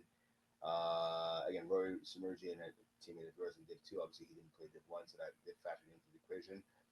There's something about Flag Moss Sack, just their grittiness that I like, and I'm gonna give them a slight edge, and I game over Royal Luminaire, battle between the two and the sixth seed. Royal is the two.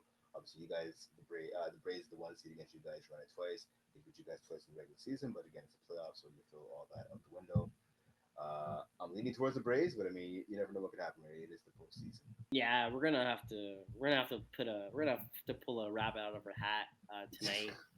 Yeah, But I mean, one thing I do have to say is that when you play a team constantly and you see them a lot, yeah. like there is Sometimes it's certain hard. things that you could do and it does help. But we're gonna Yeah, Jeff's gonna have to show. He's gonna have to be a magician tonight for us to get this thing. yeah. But again, playoffs, anything can happen. Same thing when we beat the Party Crashers last week. A lot of people didn't think we were gonna beat them. Fred Dupree didn't have a good game as at all. But, at the end of the day, like he had we at the end of the day we got the win. We did what we had to do. Mm-hmm. It wasn't the greatest win. It wasn't the nicest win, but it was a Still win. win. So same thing with Exactly. the Braves.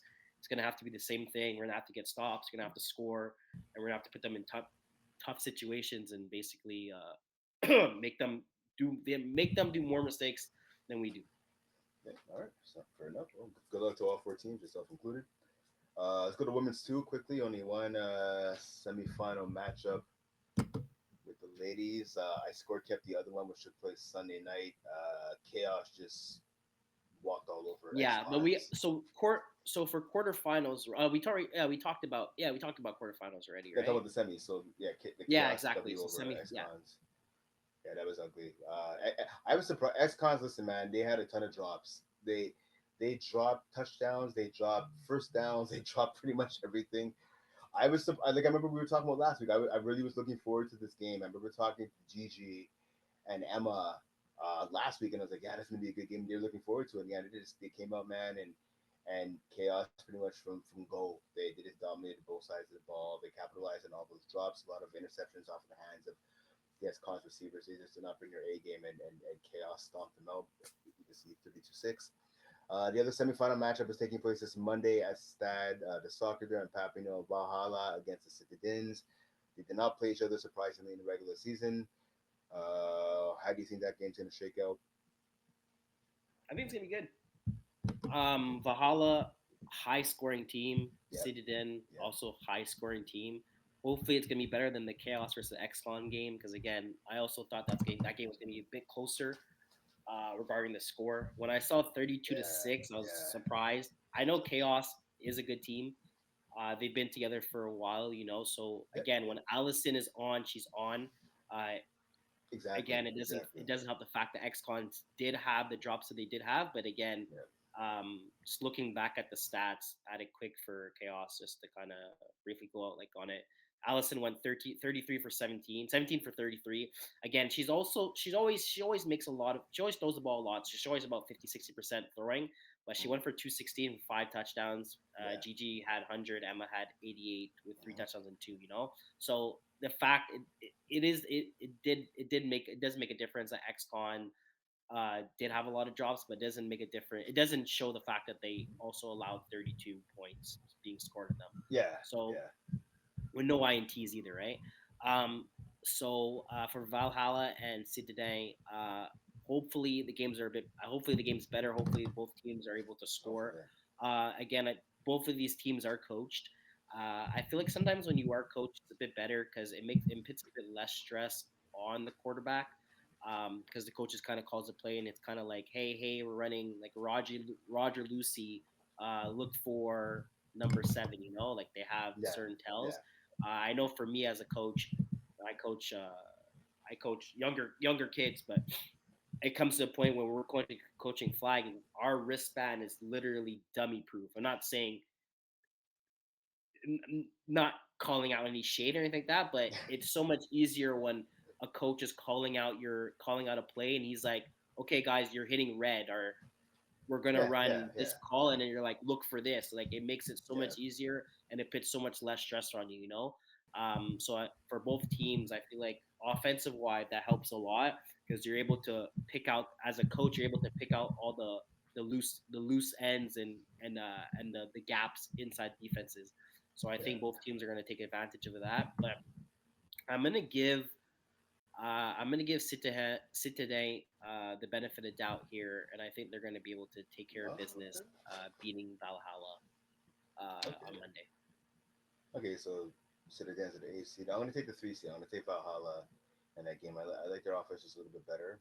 Both teams well coached. I just think Valhalla is a better team, and I think they're gonna find a way to pull it out. Okay, so let's go to women's one. So finals just said it's going to be Sub Zero taking that Cayenne. I know early in the season we thought that was going to be the case, and Cayenne had a little bump in the road around the midway point, but they kind of righted the ship. Uh, Cayenne, the only team to beat Sub Zero this season, so Sub Zero finished 9-1. They met twice in the regular season, 34-19 win for Sub Zero in week 2. And then week 4, we saw Cayenne with a 27-26 victory over Sub Zero. So this will be the ultimate rubber match, which will take place in the finals. Again, it'll be May 17th and 18th in Broussard.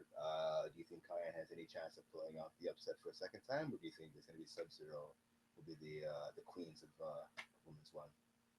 I really don't know.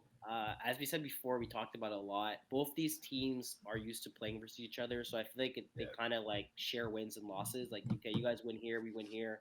Okay, you guys win this tournament, we win this tournament. So it's you never know which team is actually gonna win. You never know which team is actually gonna win. yeah, I yeah. think they kind of switch roles when it comes to that. Um, if I had to choose, I would just say Sub Zero, just because they have. I don't even know because right now it feels like both teams have super really good athletes. So I don't even know really to choose, which is kind of crazy. Um, Cayenne, Sub Zero. Uh, I'm gonna go Sub Zero just because I feel like they've been together for a bit longer as a core team. Cayenne is kind of like, as I said before, they take a lot of girls from the Blur that kind of graduate and they kind of just start pulling them together as a team. And they kind of have it's like Blur 2.0 with veterans. Right, I think right, that's right, what they kind right, of do. right, So right. I'm gonna give the benefit of the doubt to Sub Zero to get this W. But again, I think it's gonna be an amazing game. When both these teams play, there's always so much passion. The fans are always there. It's always crazy to see, and it's super. It's also something like that's super. What's it called? Like we're lucky to see the amount of talent that we get to see. Like two top teams, two top women teams playing versus each other is not something you get to see every day. That's So the true. fact that That we get is to see true. both these That is matchups again, it's gonna be something special. definitely, and this it's Uh, great to see the athletes too. I think a lot of athletes, like some of these players, right, and a lot of good people, a lot of yeah. players who are important to FPF. So no, it's always good to see. Always good to see for sure. So who would you choose out of the? I'm gonna go interesting, man. I'm gonna say Sub Zero. I think Sub Zero's gonna get the W. I think they're training for this, they're ready for this. They have the deeper roster. I think they have the better roster, unfortunately. But yeah, not taking anything away from Kayana, I just think Sub Zero's the better team. And so yeah, they Let's get go the to W. co-ed 3. Yeah. Co-ed So the 3 Tuesday. So co-ed 3, we had two games: Balls and TDs versus Kiss My A's, where Kiss My A's gets a huge win over Balls and TDs. Shout out to Kiss My A's because I did not think they were going to get out the semifinals here. And then anything sure. takes care of business versus Thunder Villains, which right now I think under anything is just a team to beat. They did lose that game week 10. week 13, I would say. So they finished the season 9-1, but after that, they just kind of came back, took care of business. They beat Pick Artists by 20. They beat Pick Artists by 21, and then they took care of Thunder Villains by 17. Yeah. So they get a ticket to the dance, and then Kiss My Ace gets a huge upset versus Balls and TDs, winning 44-27. So again, Kiss My Ace they do a great job, and they take out Balls and TDs, knocking them out, because Balls and TDs, everyone you would figure the top two teams, Balls and TDs versus anything, would be the last two teams that are going to be in the championship. But Kiss My Ace spoils the plans, and they also punch their ticket to go in the finals. Yeah. Uh, you want to hop over? So who do you have between anything? So anything the two I'm gonna seed. do anything. Okay, I'm gonna Kiss do My anything. Ace, Yeah, six seed, same. I've seen Kiss My Ace play. Yeah, They're okay team. Again, there are a lot of players, a lot of some vets, but I think again their championship game was against Balls and TDs, and right. I don't think they're gonna be able to. I don't think you know what I don't think they're gonna be able to keep up with the quarterback from anything in his rushing yards. He runs every second play. This guy's running, and he's fast. So All right. Makes sense to me. Makes sense to me. No, I'm going with yeah, I'm gonna go with them as well. I think anything they have the edge at the quarterback position, and that's key. So I'm gonna go with them as well. Okay, let's go to um, co-ed two. Yeah. yeah, so quad two, there's nothing to talk about. We already talked about Well, there's games the tonight, playoff right? matchups. So the quarterfinals are tonight for Oh, there is games yeah, tonight. Yeah, shoot, yeah, sorry. no There's worries. yeah, but we already talked about the games tonight. We talked about a lot. Oh, did we? No, we didn't because they're tonight. Like they were announced Because it was tonight. April 13th in the last podcast. I believe we did talk. Okay, I think Oh you're no, we right. didn't. No, we didn't. They didn't have the You know matchups what? yet. Just in case, here, LDN, Michael Scott's Tots, Kamikaze, Red Zone, Venom, Crazy Frogs, Team Rocket, the number one seed, taking on Tonics. Just quickly, who do you have? Pick a team. Who do you got? I'm gonna go with LDN, beating Michael Okay. Scott Tots. Okay. I'm gonna go Red Zone beating Kamikazes. Venom beating Crazy Frogs, and Team Rocket versus Tonics is gonna be a very good game. Oh yeah. These were two of the top. These were two of the top seeds at one point. So the fact that they're playing versus each other so early on in the first round, it's kind of interesting. Right. But I'm gonna go with Team Rocket. You? Okay. I want to go with Michael Scott's Tots. I like the grittiness of that team. I got a couple buddies on the team. I just like the grittiness, and I think if there's going to be an upsetter to be them. Looking at the Kamikaze matchup again, the 5 seed against the 7 seed. I'm gonna go with Red Zone because their offense. I believe they have the top offense. Yeah, 400 points almost. So Red Zone, I'm going with them. Their offense, I don't think it's gonna be stopped. Venom against Crazy Frogs.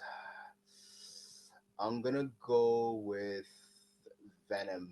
Their defense is just a little bit better than the Crazy Frogs, and the same thing. Their offense is just a couple more points scored. They're a bit more diverse on offense, a bit more dynamic in a row with them. Team Rocket, like you said, the number one seed against the number 13 seed in Tonics. I'm gonna go with Team Rocket to advance.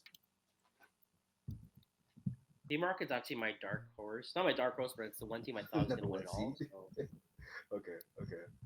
All right. Let's hop over to co-ed one here quickly. There's about 5 minutes left here.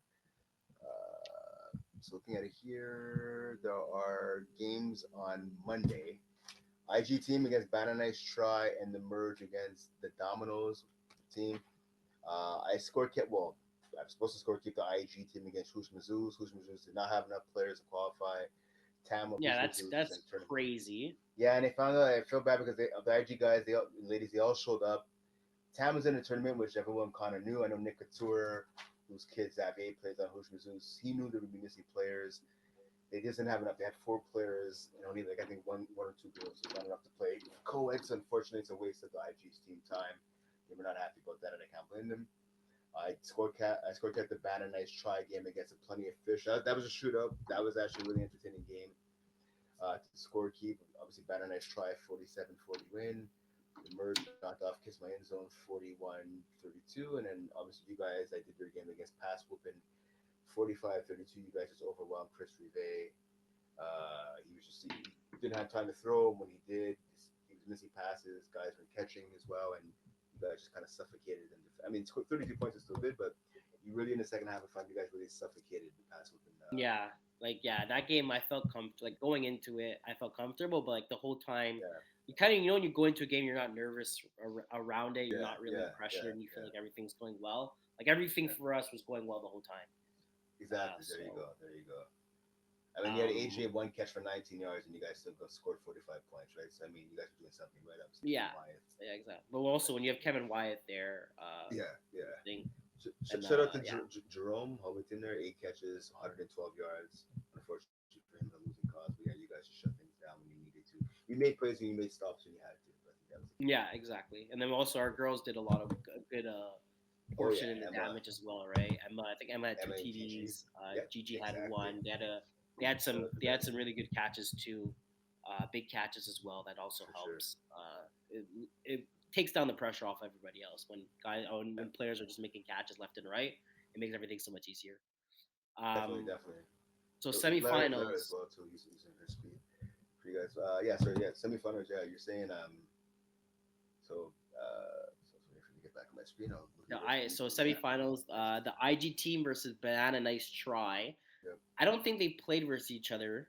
I don't think they have this season. And then you have the Merge versus Dominoes. So the IG team versus Banana Nice Try. I think it's gonna be a good game. I'm curious to see if I know Bananas Try has Anthony Breezewell eligible for playoffs, so he kind of plays if Noah Gerber is not there. So it's gonna be kind of interesting to see if Noah's not going to be there that game because Anthony he is a big boost. But also the fact Yeah, that if can Banana Nice Try get a good enough rush on Jean Sleep, because his offense is yeah, that's kind gonna of be the key, right? sorry. Yeah, that's gonna be the key. That's Yeah, gonna be the key to his getting offense through is there. kind of like if he could buy time, it's kind of hard to stop him. But if you have a really good rush on him, you're able to close his game into half. So usually when you rushing him, he's not able to go left and right. He kind of goes left, and you're able to focus only on one side of the field. Yeah, Sometimes he does do the back throw on the opposite side, but that does get picked off here and there. And then yeah, when you pick him off, he's kind of done doing that. But it's going to be very interesting to see who is going to rush for Banana Nice Try. I know it usually is Noah, but if for some reason Noah can't reach him, because I don't think Noah can, I think they're going to have a lot of difficulties in this game. That's the reason why I think the IG team is going to win. yeah. I'm gonna side with you. I'm gonna go with the IG team as well for Banner Nice Try. I think it'll be a close game, but yeah, Banner Nice Try. I think they'll just make one more play than they have to. Yeah, no Groper can rush definitely for sure. But it's quite the question: do you want to have that great rush, or do you want to have Anthony Breeze? Well, I don't know. I think IG teams are fine. Listen, I think they're the king of the kings and queens, I guess you could say, of co-ed. They won a ton of championships and made a lot of championship appearances. I think they'll find a way to get it done and make yet another finals. Um, yes, we're both on the IG team. The merge against Dominoes, obviously your team. They beat you in the regular season, 38 to 34. So not a sentence I would imagine myself saying too many times, but Marc Andre Reeves outplayed Kevin Wyatt in that game. Reeves 232 yards passing, 6 TDs to 194 and 5 TDs for Wyatt. So Rochelle, the homegirl Rochelle Valier, 3 TDs in that matchup. I talked to her on Sunday. I know she said she's gonna try and play. I really don't think so. With that, she calls it dislocated finger. She showed me the X-rays. I'm saying it's a broken finger, but I mean, hey, it is what it is. I don't think she's gonna play. Maybe you might know. I don't know. I don't know. Yeah, Is it? I don't think she's Just gonna not sure. play either. It seems like she's gonna be out for a couple weeks. Yeah, Hopefully yeah, she'll be back in the finals. She does have yeah, her women's two finals, right? So she's gonna hopefully be able to yeah, play two. But yeah, hopefully we're able to win this game, and and she's able to be able to play an air finals. It seems like her injury is going to take a couple weeks for it to heal, but you never know. Some yeah. people are different when it comes down to it. Again, like Rory has like a broken thumb or something with Listen. his hand, and he's still playing. So every Let me tell every you, he shouldn't have played. no, he shouldn't. But everyone is different, right? It depends. Like so, Yeah, yeah, yeah, I can't. yeah, I've again like when you're playing contact yeah, when you're playing versus guys. I've played with guys that break their hand, and then the next week they're on the field with a whole glove yeah. That's uh, true. That is ready true. to That is play. true. So everything is different. One thing I do have to say about this game, Kevin is super happy that we're playing the merge because he wants his revenge against them. They beat us back in week one, where it was our second game of the season. We're kind of getting used to the system and stuff like that. We played back to Yeah, back games, so I know this is one of the teams where he kind of really wanted to play against. So now he kind of gets his wishes and he gets to play them in the semifinals. So if he's able to yeah, knock them out exactly. before he get into the championships, he's gonna be very happy about it. There you go. There you go. Quickly, 5v5 in the last like 2 minutes. Recreational.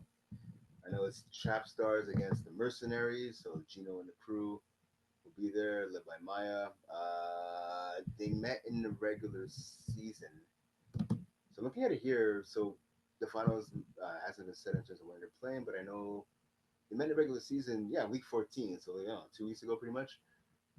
Mercenaries blew out. I actually saw that game. Yeah, Mercenaries blew out Trap Stars 5. I think I scored kept that game actually. Yeah, 31-15. That's gonna be the finals again. Mercenaries just a deeper team. Trap Stars 5 made a lot of uncharacteristic mistakes in that game that I scored kept. I don't think they make as many mistakes this time, but I just don't see them slowing down the Mercenaries. I don't think Mercenaries. They can match the speed and athleticism of Trap Star 5, so I think Mercenaries will get the win.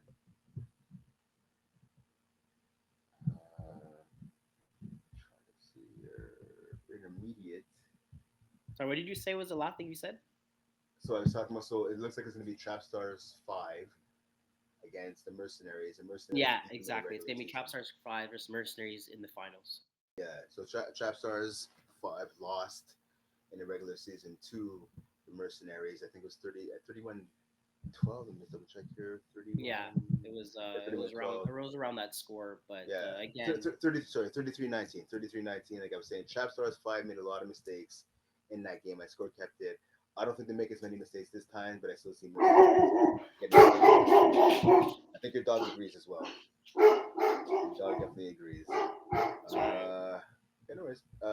Quickly, co-ed, probably not co-ed. 5v5 intermediate. give me one second, Yeah, Brett. no worries, no worries. I'll finish it off. I'll finish it off. So 5v5 intermediate, we're gonna have Primal. They knocked off the X-Men last week, 38-32, taking on CTE. So CTE, I watched that game in Saint Laurent last Wednesday again. Yeah, last Wednesday they knocked off Blue Dry 7.1. A lot of trash talking going on in that game, of course, with CTE. Some of the Blue Dry guys a little bit, but mostly CTE. It is what it is with those guys. So taking on Primal, Primal beat CTE 45-21 back in week 13. So that was back on March 31st. Looking at that game quickly, Alessandro Berrazzoni had 4 INTs in that game. Médéric Loison had 5 TD passes. So that kind of tells you what you need to know. Halftime score in that game was 26-6 in favor of Primal. Again, they ended up beating CTE by a score of 45-21. I expect the rematch to be a little different. I don't see Barra having a 4 INT game. For CT, they're gonna have to slow down to Antoine Chabot, who had 6 catches, 132 yards, 3 TDs. So it's gonna be interesting to see what happens in that one. I think I'm CTE will get the W. yeah, I'm not surprised that these are the last two teams in the finals. I feel like Yeah, CTE yeah, was one of those yeah, underdogs teams. They weren't having the best season, but they were able to adapt. And then Primal's also a very good veteran team as well. So yeah. That's it. That's it. All right. And then for the last 5v5, very competitive. We have yeah, so Braves against Vengeance, so an all rivalry. Yet again, that'll be Monday, May 12th, and then we have also on May 12th, Flat Sack taking on the Jamesons. We'll talk about those games next week because we have at least another 2 weeks before those games come about. We look from last Thursday, Flat Sack beat up on Team Quebec U18B 50, probably 56-13. The Braves beat up on Team Quebec U18A 55-6. So again, like we talked about last week, it's a learning experience for Team Quebec U18A and Team Quebec U18B, playing those top tier players. Jameson's knocked off Rules 42-34, and Vengeance knocked off the Party Throwers 41-34. I got the score keep that game on Saturday. The back and forth between Pat Jerome and Fred Dupuis was hilarious. Pat Jerome getting the last laugh as his Vengeance team advance. And then like I said, taking on Braves on May 12th. Anything about co-ed 5v5 competitive or pretty good? sorry. Anything about you want to throw in quickly about 5v5 competitive, or you're good? Nothing really. Just the fact that we kind of knew that Team Quebec was gonna. It's like Yeah, two kind of buys there. yeah. Shout out to the Jamiesons beating us. One thing I do have to say is that we had a month off. I don't want to. I don't want to say that it's the reason why we lost, but we had a month off before playing Yeah. with each other again, so it does make a big difference, and we did see Oh it yeah, it does. It does. early on in the game. So just for the guys that are out there, especially during like now, one thing I do have to say is that because of how we're Division 5 is not that 5-5 is not as bad because we play on the 12th, whatever. But if you're a team that does, if you don't play the next like 2-3 weeks, make sure you Yeah. get some reps in with your guys because Yeah. Oh yeah. it does make a difference. And also the fact that Vengeance being party throwers, I'm kind of happy for Vengeance to win that game because Kevin, without having Kevin Wyeth in a final appearance, it seems kind of weird. So the fact that they get Braves next week too is gonna be very interesting. Vengeance Exactly. versus Exactly. Braves is something where you see in the finals as well. So it's gonna be very interesting for next week for the semifinals. All right, so that'll wrap it up for us this week here on the Flapless Football First and Goal podcast. He's Quazy, I'm Brent. Thanks for tuning in. Don't forget, so registration now officially is closed for the spring season. So if you want to get on a team, if you haven't yet, go on to the Flapless Football Facebook group and put what divisions you want to play and what you're looking for, male or female or co-ed, whatever. Don't forget to like and subscribe to this podcast on the Flatfoot Football page on YouTube. Pardon me. Like I said, like and subscribe. And again, the finals will take place May 17th and 18th in Brassard. It'll be live stream on Facebook Live. It'll also be live on YouTube as well, so make sure to check that out. Again, thanks for tuning in, and we'll see Yeah, you next week. yeah. Bye guys. Good luck in the playoffs. Yeah, there you go.